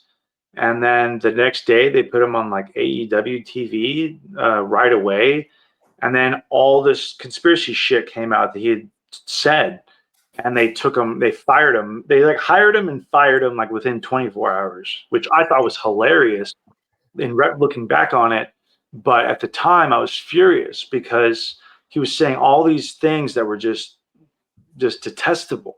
You know what I mean? And I have a lot of Jewish people that I'm close to. My stepmom was Jewish. And so what really pissed me off was that everyone started to think, oh, well, they're such good friends. They thought I must think the same way. And so I had to get out ahead of it, and I had to like leak it out to the journalists that I knew and tell them like, look, I haven't talked to this idiot in like 10 years, and he's not a good friend. He became a terrible friend. And I just think he just lost his mind. And I think he's a guy who's desperate for a personality. And Wow. That's such a shame. That's usually, it is a shame, because I think that a lot of people who are conspiracy theorists are those types that are desperate for a personality. So they're like, well, I'm just going to be like the woke guy. Like, I'm not a sheep. I don't have the blinders on like the rest of you. Those type of fucking people. And you're just like, okay. Why don't you go play football on the highway? Yeah. So I've just distanced myself from that whole thing because, I'm happy for the memories that we have, but I don't owe him anything. And yeah. I certainly, Fair enough. it's like, I get that a lot where people are like, how much to book you and Kendrick? And I'll throw the most ridiculous price at them that I know they won't touch, or they'll laugh. They'll think I'm joking.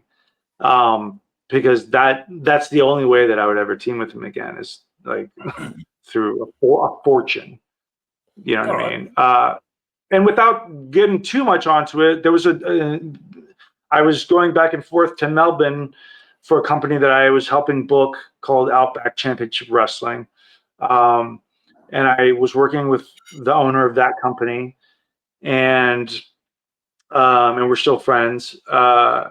Well, he had set up a government program in Melbourne, and they were sponsoring us. We started off at $250,000 a year sponsorship for me to train and work with adolescents that had learning disabilities, in the sense of like, we're talking like kids with anger issues. I think, is it Asperger's, kids with like those types of learning disabilities that were kind of the outcasts and people looked at as like the bad kids. Well, we started this program where I was training them right out, like there's like an area of garages not far from Telemarine Airport. And I was going there pretty much every morning and training with these kids for about a couple months. And the program was taking off. And we introduced these kids at a school show. And they were really coming out of their shell. And long story short, the program grew to where the government they were aiming at $1 million. And Kendrick went over and he blew the whole thing. He blew it. He ruined the whole thing. He went crazy on one of the government officials. He cut a promo on the principal of the school in front of all these government people. He's an idiot. He's an idiot. So Wow. Sorry to started hear to burst that. your bubble. Yeah. No worries. Yeah. Oh, well. I got to get going though. I know, Alex. I'm so sorry. I'm so happy I got to meet you, and No, likewise. yeah, I'm gonna listen to it afterwards as well because I'm really curious because I know that I've seen you wrestle now twice, once in Compton and then once in Blacktown. So,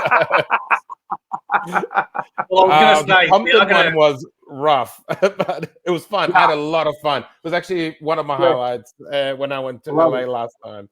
So I was going to well, say, anytime we you're are going back in LA, yeah. to go on to something positive now that Alex did provide me with the recent show of yours. So I gotta get going, Bo. Yeah. Are you gonna? Alex.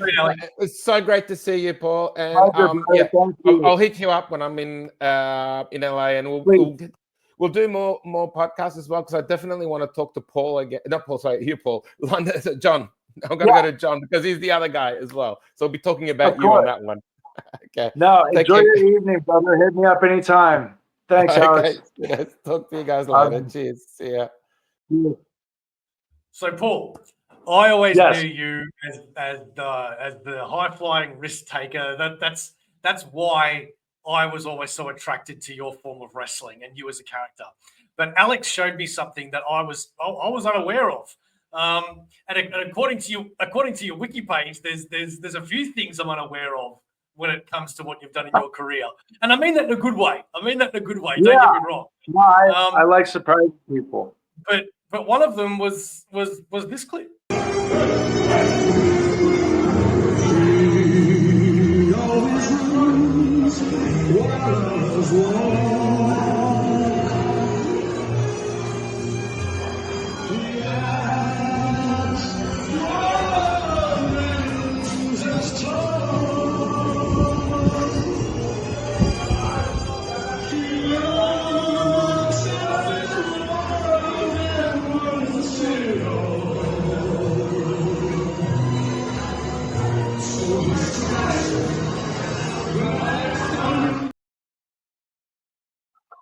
Oh my God.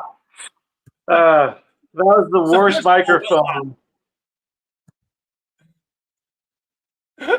Yeah. So what's going on?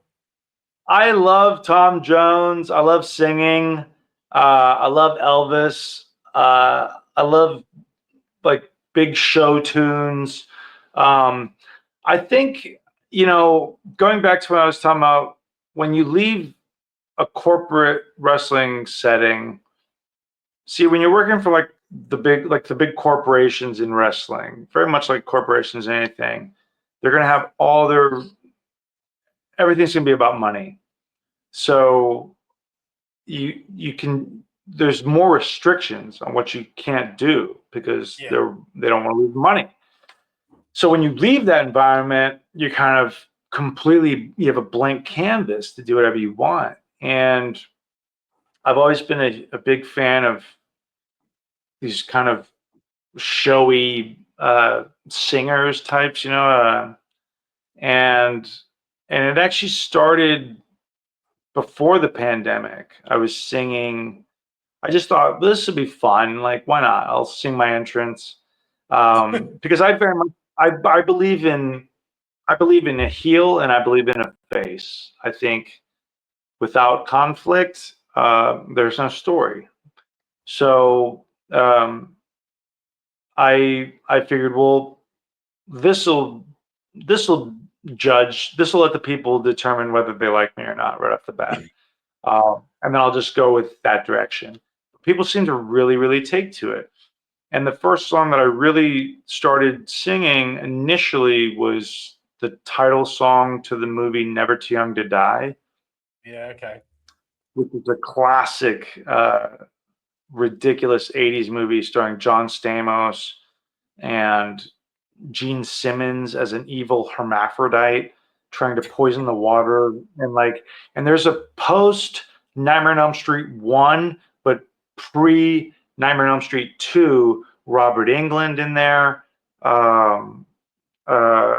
Is it James Kwan? I think he played Rain, one of the three samurai people in Big Trouble in Little China. Peter Kwong but he was in that. It was like his first movie, and it's funny because I met him on a plane ride a few years back, and I was like, I know you, and he was like, Big Trouble in Little China, and I was like, Never Too Young to Die, and he like got so embarrassed. He was like, oh, that was that was my first movie, and excuse me, just like just took off. I was like, oh no. Yeah, but I sang this song "Never Too Young to Die," and I still sing that one occasionally. But yeah, I just like singing. I think there's not really anything in wrestling that I'm trying to do, wrestling wise. I don't feel that I'm trying to prove myself from a wrestling standpoint anymore. I just don't. And I'm having more fun wrestling now than I have in a long time. Because I'm more focused on the story, and I'm more focused on the persona, and I'm more focused on the entertainment than I am on the athletics. Plus, I'm also 44, so I'm not. I'm the only person in my family who, I'll knock again, who hasn't had knee surgery. I'm the only one in my family, and yet I'm the pro wrestler of 25 years, right? Traveling all over, taking all this abuse, but I'm the only member of my family without knee surgery. And I like to keep it that way. Mate, I'm 42, and I feel like my body's breaking down. I can't imagine what it's like having a wrestling career and being this age. It's a testament to your training. Like I was a dedicated trainer. My training was always, I obsessed over it. Again, I didn't go to parties in high school. I didn't really do anything except watch wrestling and train. All I did. And I feel that you have to have an obsessive mindset. You have to be obsessive to accomplish things. And I don't think there's anything wrong with that. I wouldn't have had it any other way. And so that the singing stuff is just more so the actor side of me coming out and wanting to really give the people something a little different. And so far, everyone seems to really like it. Like you'll occasionally get these jackoffs who are like, oh, don't quit your day job. And it's like, well, I don't see them singing anywhere. I don't see them singing anywhere. And I love singing. I love music. Music is something that I wish I could really jump into more. I've always just dabbled with various instruments, but then something would happen and I wouldn't be able to stick with it, or whatever. It's just, I don't know. I guess I'm a lazy musician, but like I love saxophone. That was the last instrument I was learning. You don't hear enough saxophone today. I've been saying that for years. You really don't. I love saxophone. It's probably my favorite instrument next to like the melodica or the harpsichord. But I think the saxophone can be applied to any genre of music, and it just makes it classier, it makes it sexier, it makes it more fun, cleaner. Like I just love saxophone. And so that's a goal I'd like to get back on, is learning that, so that I could get to like a point where I can just freestyle with it.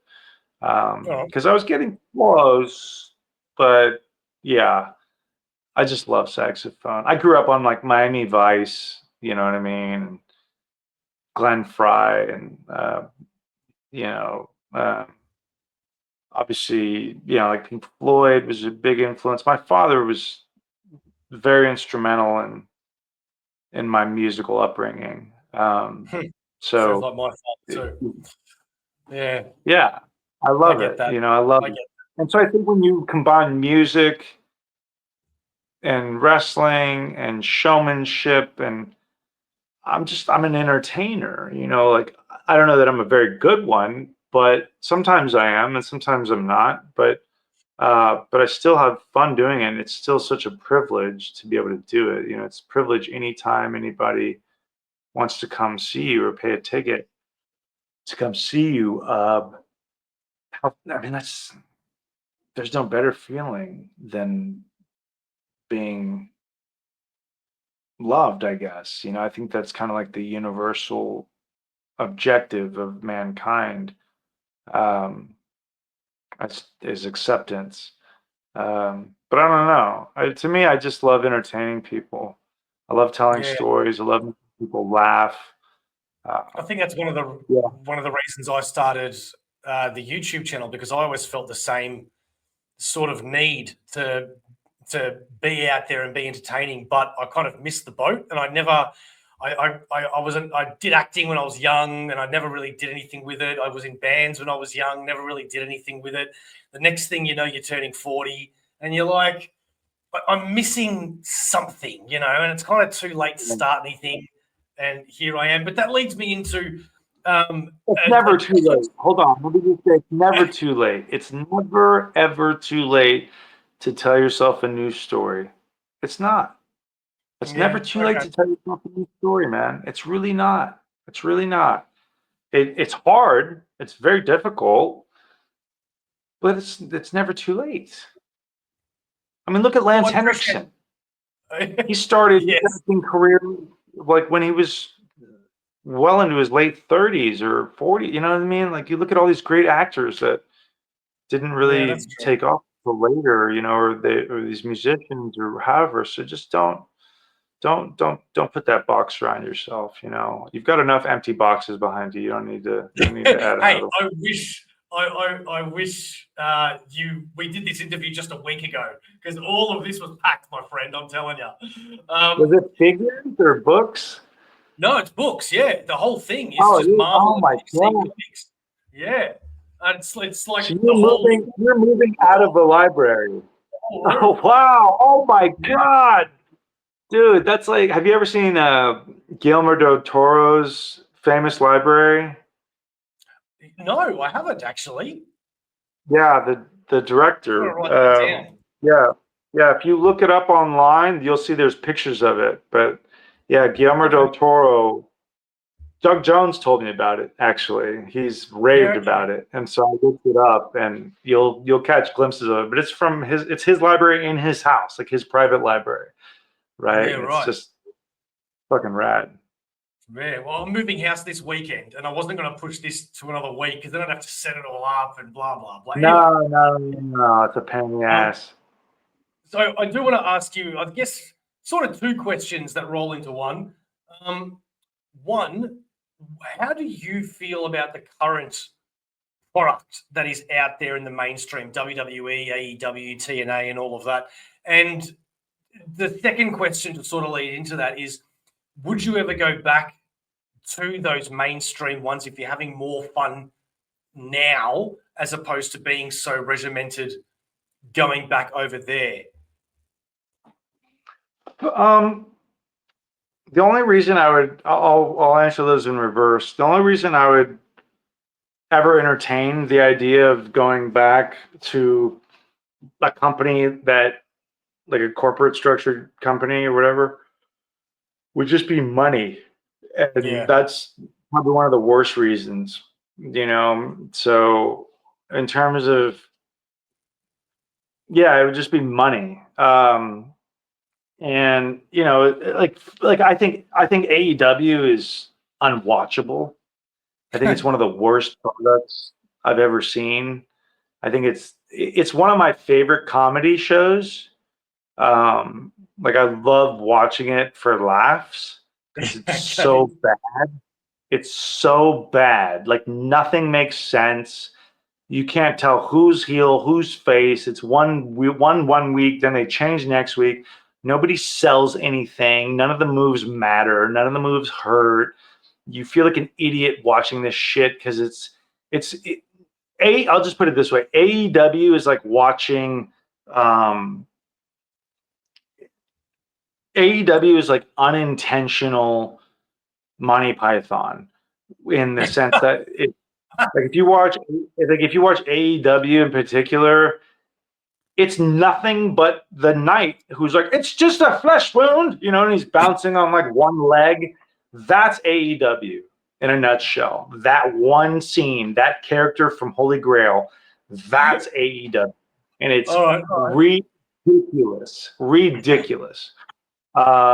WWE, I don't watch any current wrestling. It just doesn't. I don't think it's any good. I'm not impressed. Thank God for YouTube, because I can watch all the territory wrestling, or all the greats, the actual greats, that I really you can actually learn from.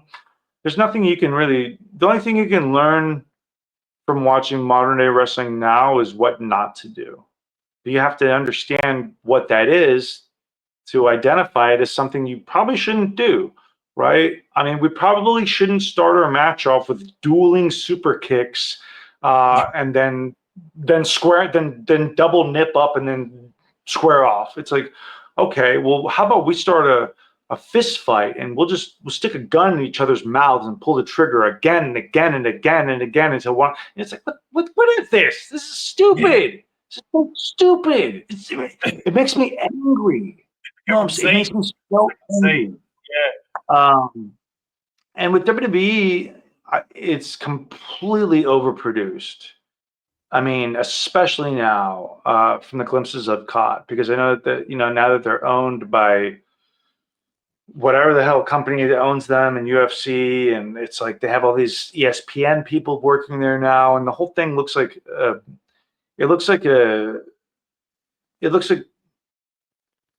the bastard stepchild of the XFL, if that. I mean, it looks the big graphics across the screen, and like they're trying to make it look like American football. You know what I mean, like NFL, and it's overproduced. It's anything but raw, as I say. It's overcooked. It should be called Monday Night Overcooked, because it's anything but raw. Even the guardrails look like, like something out of like Batman Begins. It's like they've Tumblrized the Batmobile. Now they've Tumblrized the guardrails. They've Tumblrized everything. I don't know. It just I love Batman. I love Batman Begins and Dark Knight. Can't say I like Dark Knight Rises that much, because there's like 1,000 characters and half of them look the same. Although Bane I really love. But it's just overproduced. I just doesn't do it for me. There should be a sense of, there needs to be a sense of danger from an audience's standpoint, and there's not. They know it's bullshit. They know they're too safe. There's not a single ounce of danger. And I also, the other thing that really is working against the wrestling business is social media. It's more so the wrestlers ruining it. But see, social media, I look at it as a tool. It's a device. It should be used to promote things, to get the word out, to hype things up. Well, somewhere in the last some odd years, the wrestling business continuously abandons its own standards that it had set in place for decades. And what I mean by that is that it's sadly gotten to the point where it's like, well, who isn't a wrestler? You look on like any dipshit's bio, I do the graphs, I do wrestling, pro wrestler. It's like, I've never fucking heard of any of these people. And then I watch a little clip and I'm like, this is the shits. These are just, it's like, it's mostly like cosplay, wannabe, overly choreographed crap. And none of it makes any sense, because a lot of these people train themselves. At least WWE has a training facility, but even that can be questionable, because I feel like TV wrestling has lost its soul. I'll just say that. Like, that's what I believe. Television wrestling has lost its soul. You don't have any reason to believe any of it. You don't have any reason to believe these people are tough outside of the ring. You don't fear any of them. Mm. Yeah. I mean, it's just half the wrestling business is like a bunch of twinks. It is. Yeah, And then half the girls they're more concerned with their OnlyFans bullshit. They don't even care about wrestling. They're just trying to be professional whores. You know what I mean? And it just like I don't know.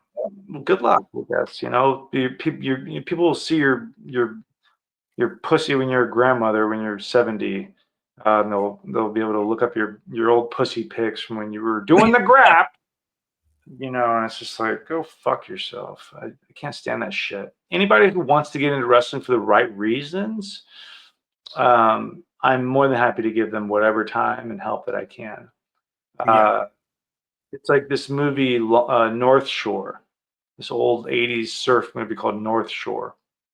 And it's about this surfer named Rick Kane, who's played by Matt Adler, who was one of the friends of Michael J. Fox and Styles in Teen Wolf. He's like the third friend next to Chubbs.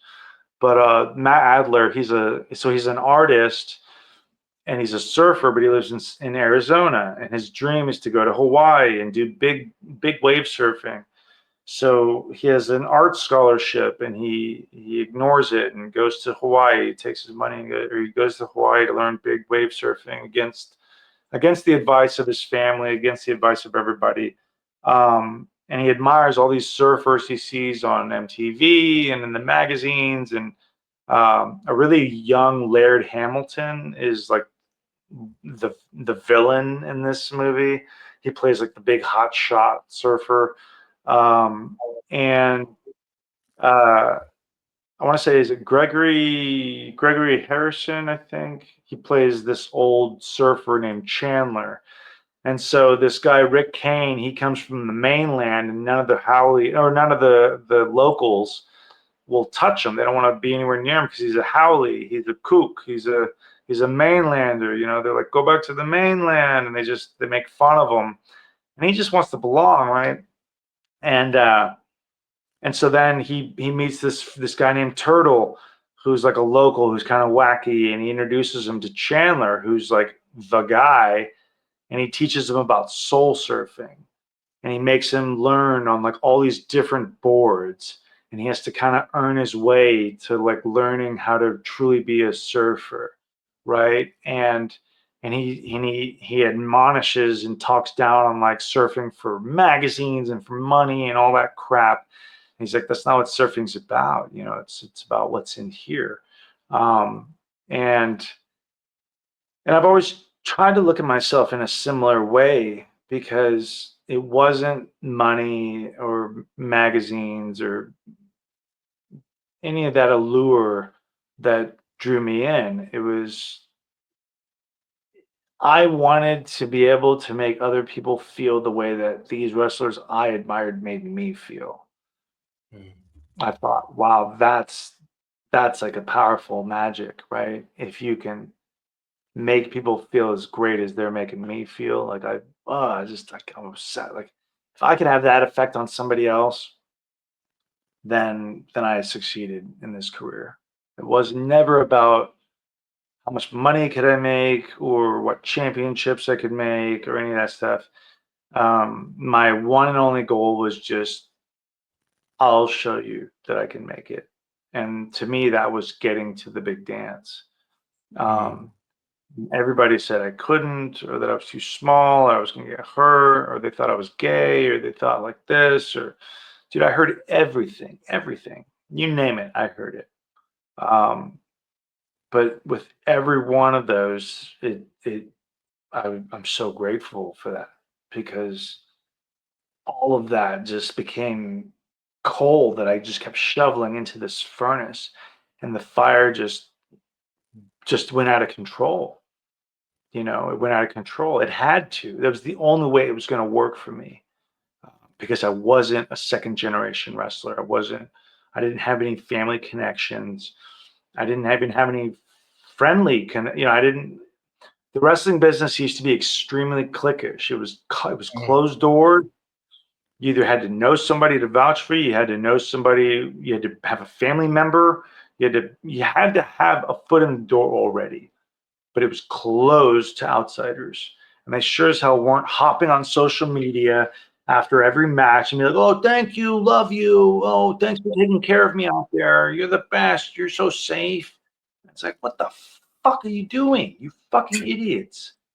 Seriously, you know what I mean? Like, how many magicians do you know get on like social media after them? Thanks for coming, everybody. Here's a list of how I did all these tricks that you saw tonight. And like, what the fuck are you doing?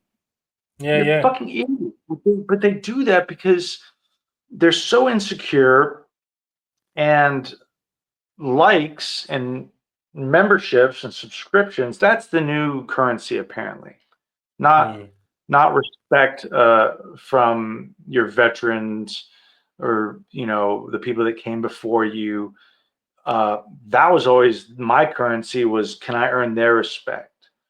Can I earn my spot here amongst these gladiators?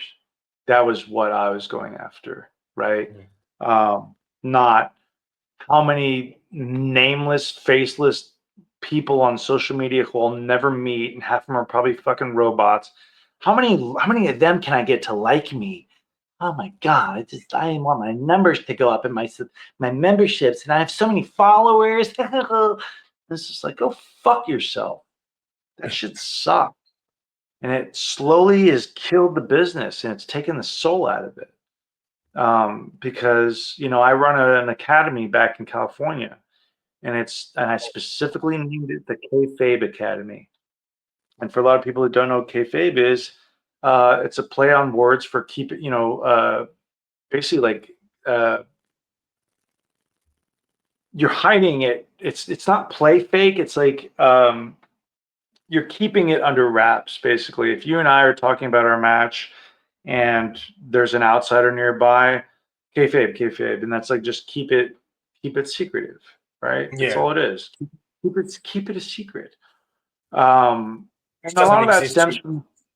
It doesn't. No, it doesn't. It doesn't. And people are like, "Oh, kayfabe's dead, man. Those are like old tropes, man. Heel face. That's all." And it's like, no, it's not dead at all. If it was dead, then the movie industry would be dead. But people still go to the cinema for the same reasons. They know They know what it is. They know how it was made. They may not know exactly how it was made, but they know there's a director. They know there's multiple cuts. They know that there's editing. They know blah, blah, blah, blah, blah. They still go because they're hoping the quality is so good that they will be able to forget about all this other bullshit for a couple of hours and literally get taken on this ride, right? So we have the same responsibility in a lot of ways. But if we're constantly winking at the audience, or if we're constantly giving it away, that's why when you see AEW, most of those fans that you see on their TV are like casuals, meaning these are people who didn't grow up loving the wrestling business. They just like what's popular now, and if any part of that is popular now, then they'll jizz over all of it, no matter what it is, or no matter how bad it is, because they don't know the difference. They don't know the difference. The owner's an idiot. You know what I mean? Like Tony Khan, or whatever the fuck his name is, the broccoli head haircut. And like his own football team hates him. You know what I mean? Nobody respects him. I think the football team they own in England, they hate him. The Jacksonville Jaguars, they're, I think, at the bottom of the NFL every year. He's just a big mark with an endless pocketbook. And I think it does a huge disservice to the wrestling business, because somewhere, some young guy, and I know this because I get them coming to my academy, but they'll watch that and they'll think, oh, this is how I need to work. This is how I need to be to get signed here. When these idiots themselves they don't even know their own criteria. They wouldn't know talent if it sodomized them. They wouldn't know any of it. You know what I mean? And so that became a real thing where it was like, this is like a real friends hiring system thing here. And I would think 3/4 of what's on AEW like should never even have been on TV. They're just not cut out for it. They're not cut out for it. They're not trained for it. They don't have the mental capacity for it. They don't have the maturity to work in a smart way that makes sense, that will keep viewers. But that also starts at the top, because Tony Khan runs the whole ship. He's got all these somewhat legendary wrestlers working underneath him in a producer standpoint. But if his word is the last word, no matter what, everyone's hands are tied. It doesn't matter. So then all these guys start getting into this habit where they're just happy to be getting a check every week, and they don't give two shits about what happens. They really don't, because they know that it's pointless. Yeah. Well, that's why the soul is out. There's no soul. There's no soul. There need to be more people who were there, been there, done that. And then you look at the flip side, and you're like, oh, well, Hunter's over there. Triple H was never a good wrestler. He was an amazing politicker. He was a great ass kisser. But if you look at, he was terrorizing in WCW, didn't really take off well for him there. And then he went to WWF, and he immediately latched himself into the popular group, which was like Kevin Nash and Scott Hall and Shawn, right? And Waltman. And he just kissed his ass way up the system. I'm not saying he's not a good wrestler, but I'm just saying, he's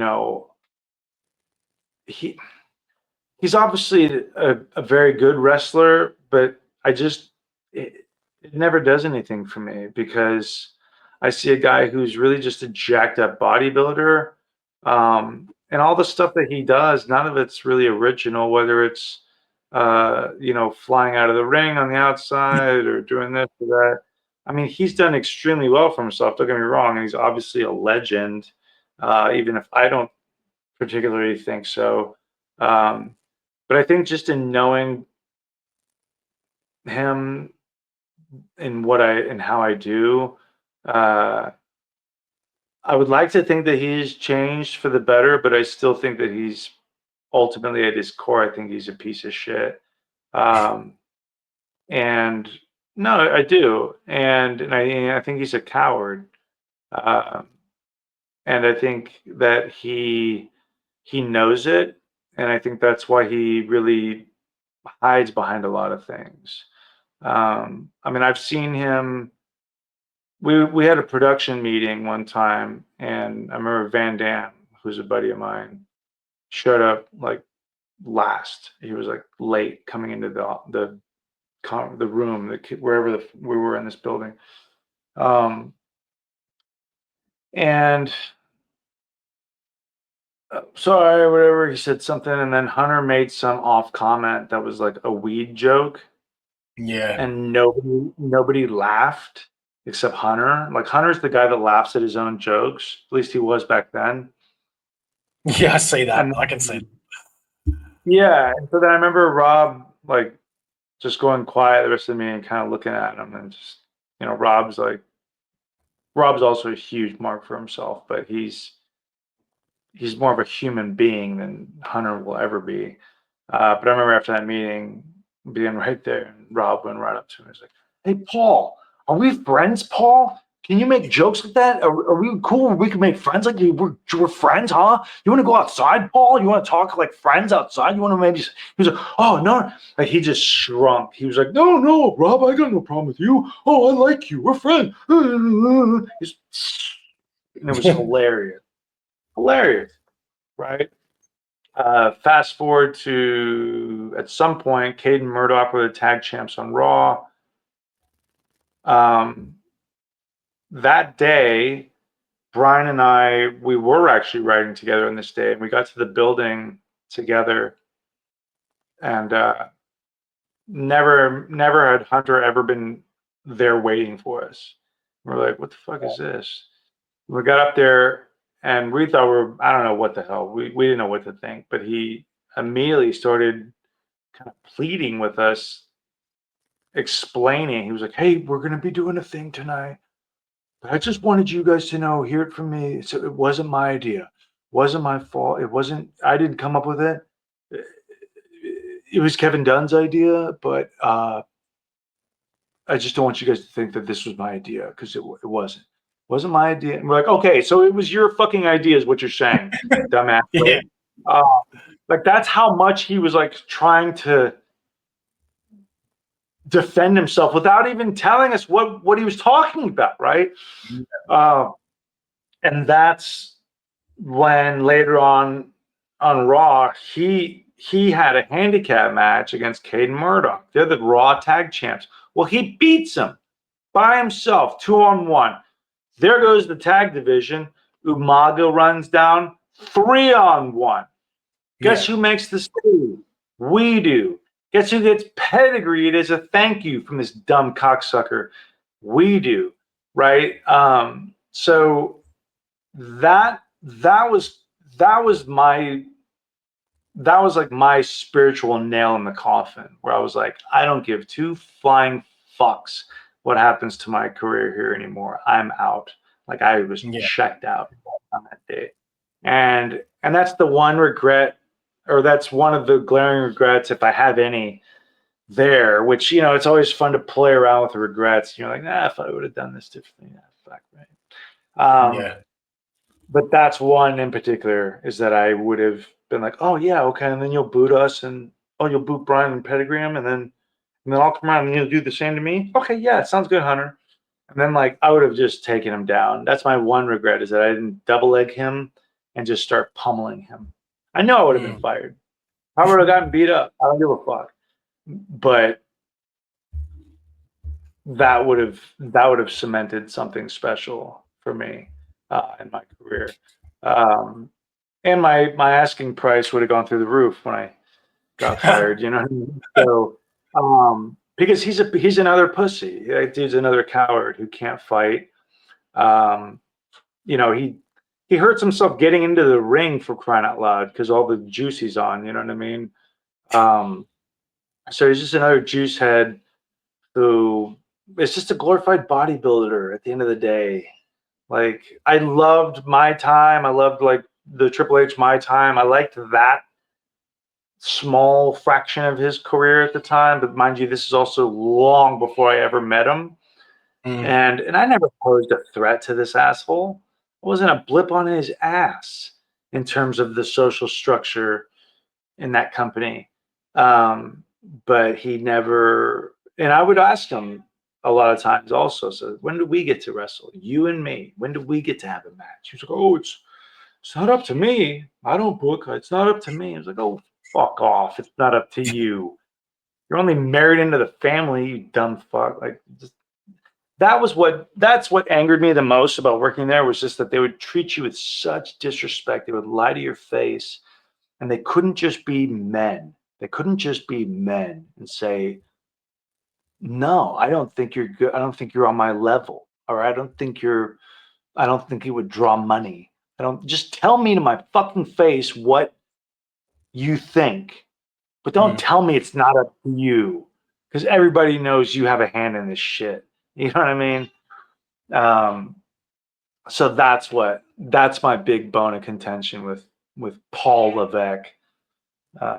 Which sucks, because he and I have the exact same initials in real life, PML. Yeah. And we have the same exact first two names, Paul Michael. My name's Paul Michael London. His is Paul Michael Levesque, which is hilarious, because I used to get his suites on the road whenever we were in other lands or whatever. We go to other international travel, whatever. I would have these fucking big suites, and, you know, Jimmy or Brown would come over and they'd be like, what the fuck? Who are you sucking off? Like, how do you? I'm like, what? Aren't your rooms like this also? Like, no. And then I remember one time I was walking down a hallway and Hunter was walking down. He's like, how do you like those rooms, London? I was like, oh, like, it clicked. I was like, oh my God. He's like, Don't worry about it. And walk off and like, but it was yeah, it was weird, man. We had a weird relationship. I don't hate the guy. I just don't respect him, you know, and I think he's a coward.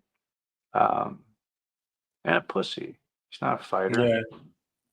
You So- mentioned CM Punk before with CM Pink, so that leads me to believe that you're not the biggest Also, fan of his. big politicker. Yeah, I think it's funny. It's like this dude just exposed himself in the UFC like twice. Yeah. And yet wrestling fans can forget so easily and think, oh, he's such a badass. It's like, is he really? This is the guy that tears his like tricep diving into a crowd, or you know, and diving onto fans. Like this is the guy who got who got the floor wiped with his face from a preliminary guy who also got fired after beating him because the guy sucked so bad. I think that was the second fight, not the Mickey Gall fight, but the one after that.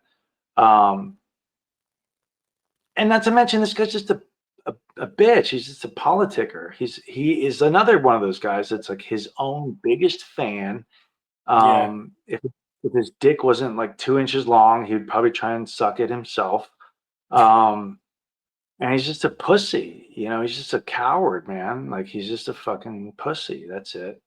And I'd be happy to tell Phil Brooks that to his face, you know, because he's a bitch.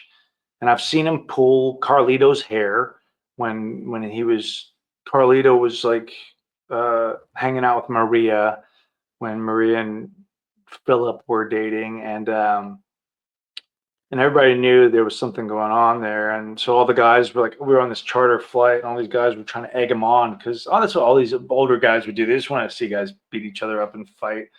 They're just trying to stir the pot. And so they stirred him up, and they're like, you gonna let that dude, the big afro, fucking take your girl and sweet talk her and all this stuff. And he's like, and trying to puff his stupid chest up, and walked up behind Carlito. Didn't tap him on the shoulder. Didn't say, hey, can we talk for a minute? None of that. Grabbed his hair from behind, pulled it down to where Carlito's like this, looking up at him. Not worried. He was like, cut the shit, man. And then he walks off, and Carlito just starts laughing. Not a single person is afraid of Phil Brooks. He's a bitch. That's all. Yeah, wow. That is Sorry. I fascinating. mean, this is a politicking guy. This guy's a politicker. Is he really? Tell me, I'm not into punk music. I don't really care for it. I like Henry Rollins, but that's about the extent of it. Wouldn't they be considered sellouts by their punk community if they were flying on the corporate jet? Yeah, that's a good point. Well, what does that Yeah. say?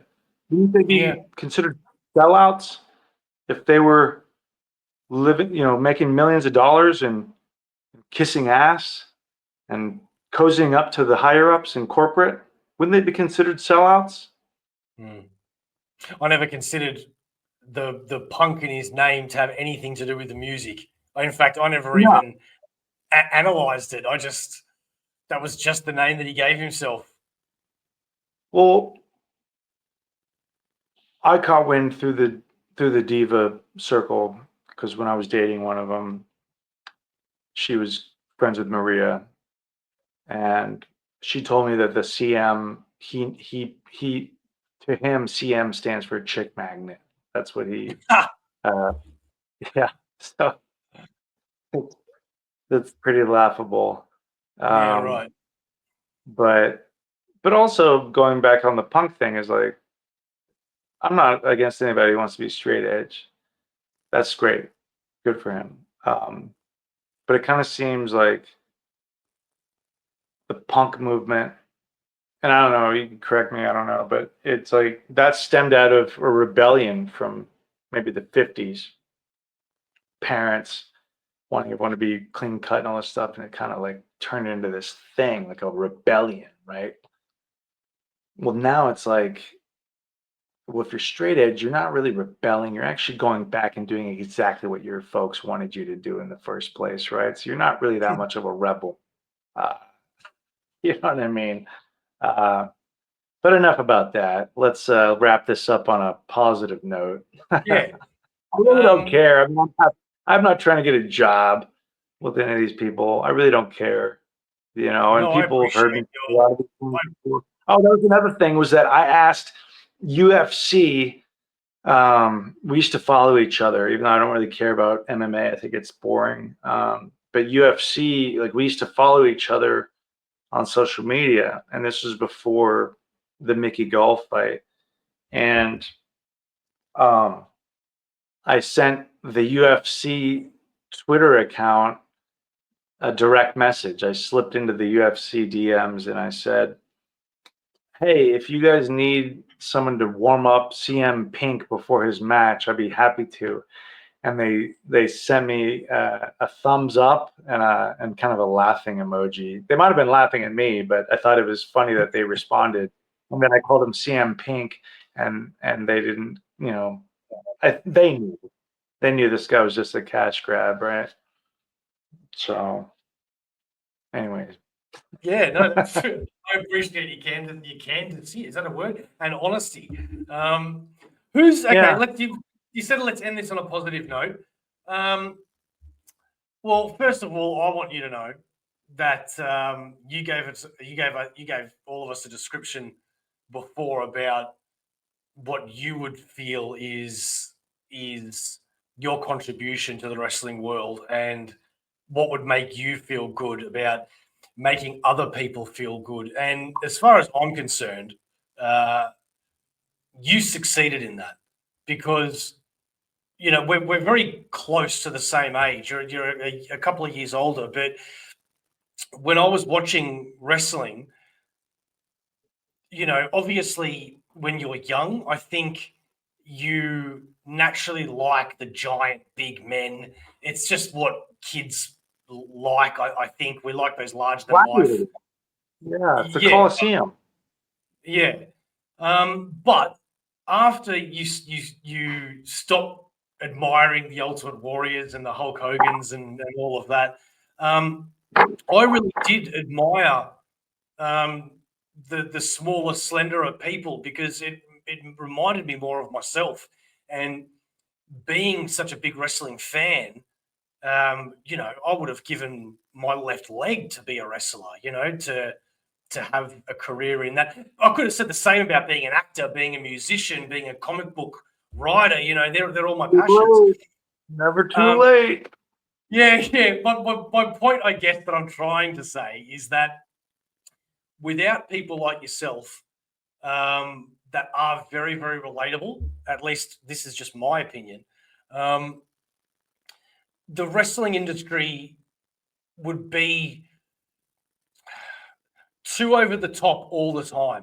And I just want to say thank you for people like yourself, for making it more realistic and for making it exciting, because every time you got on the screen, I was excited and I admired you. And to think that I'm sitting here now having a chat to you, we've had a few chats in the last week or so. We had a chat about an hour. We're mates now, man. We're mates now. We're mates now, brother. There's no going back. There's no going back. You have my number, man. I have friends that don't even have that.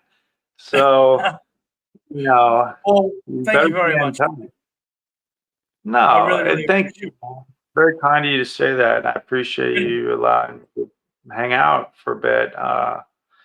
Yeah, this is really the sweet spot of the wrestling business, is getting to meet. You know, I'm the only, like I said, I'm the only member of my family that's ever been over here.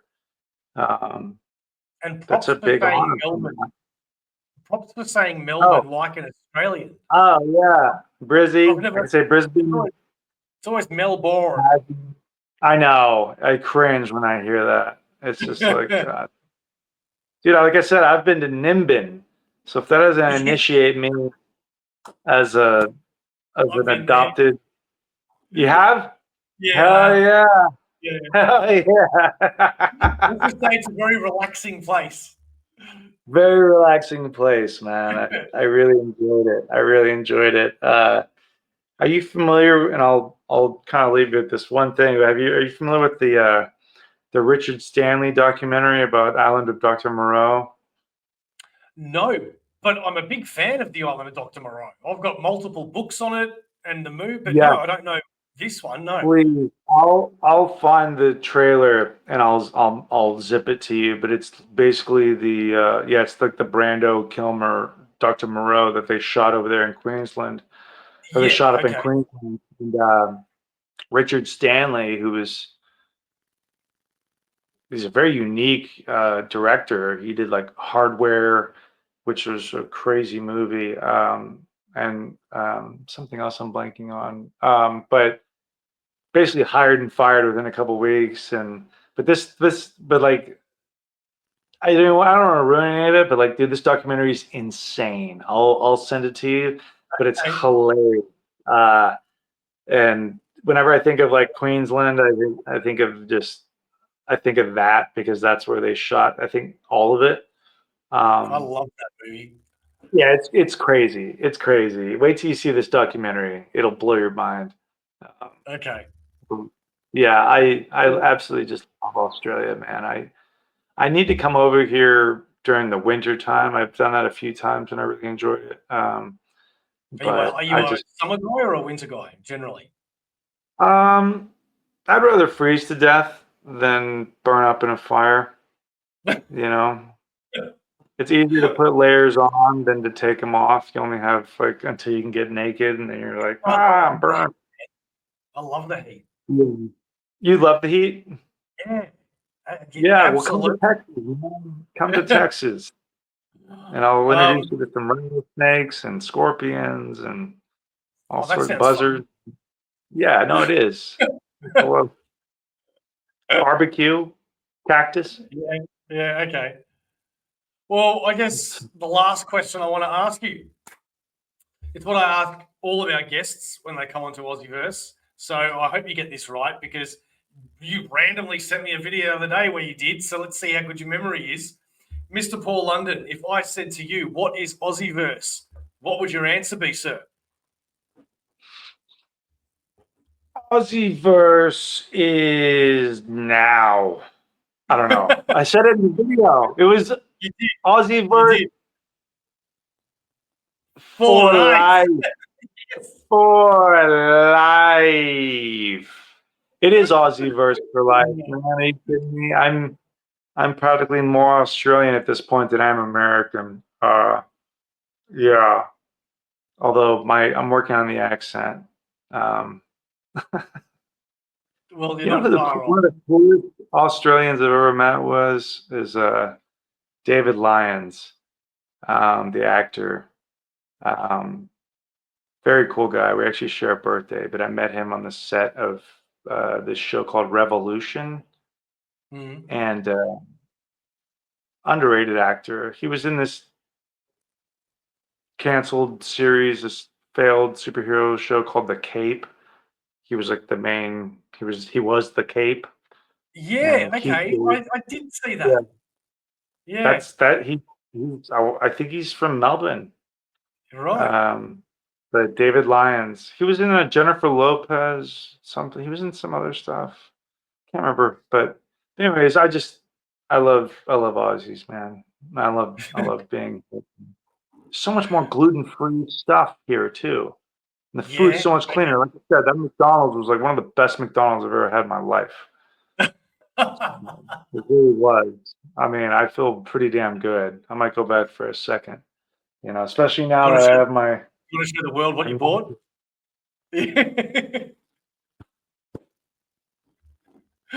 McDonald's run.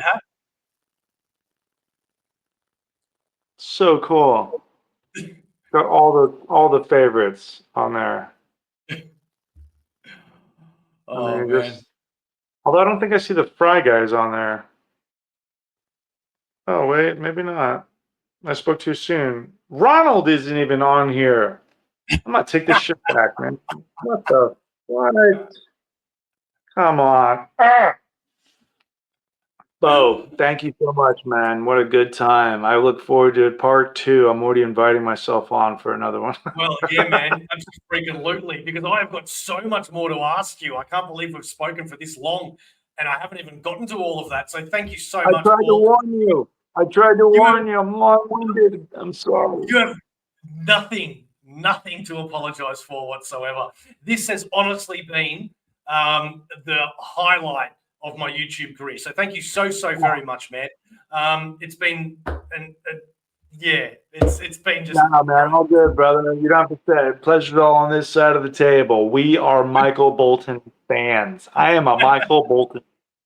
No, I've had a blast, man, and hopefully we can get the three of us. And if not, I mean, I know Alex wants to interview with my brother. It'd be cool to get my brother on with you as well, and we've we been could. emailing you, brother, for ages, but the I'll time get a hold of difference. him. I know. Yeah. I know. We are in the future. He is in the past. But we'll make it work because I would absolutely love to talk with you again. Ladies Yeah. gentlemen, Sorry? this is Paul London.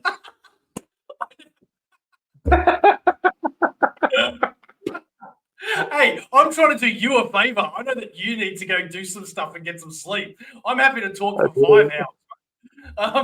Ladies and gentlemen, this is Paul London. If you have watched this whole video and weren't sure who he was beforehand, go check him out. There is a whole world of Paul London movie stuff and wrestling stuff and all this sorts of stuff on YouTube. Go check him out.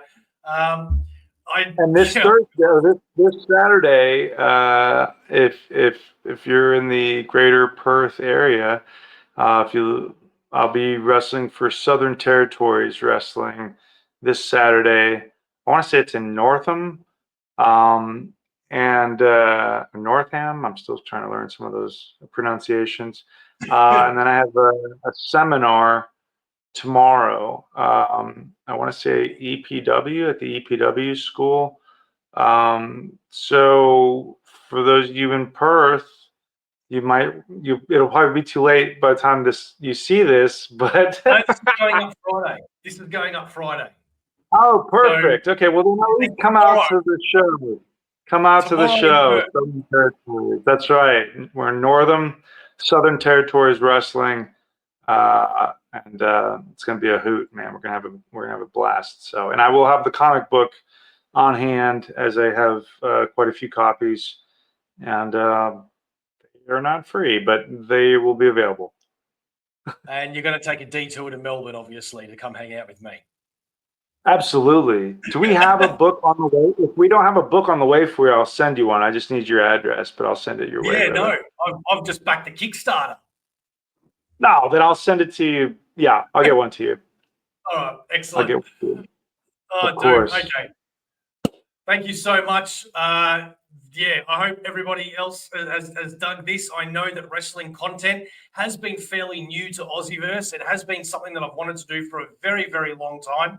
My first review of a pay-per-view was just last month for the Royal Rumble. And how lucky am I that within 1 month of doing my first review, we get Paul London on AussieVerse. So hopefully this has been as good for you as it was for me.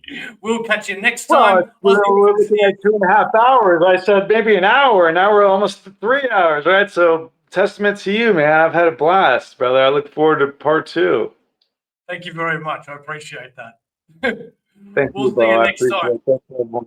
Yeah, thanks, Aussie WrestleVerse, AussieVerse. Thanks the whole universe. AussieVerse for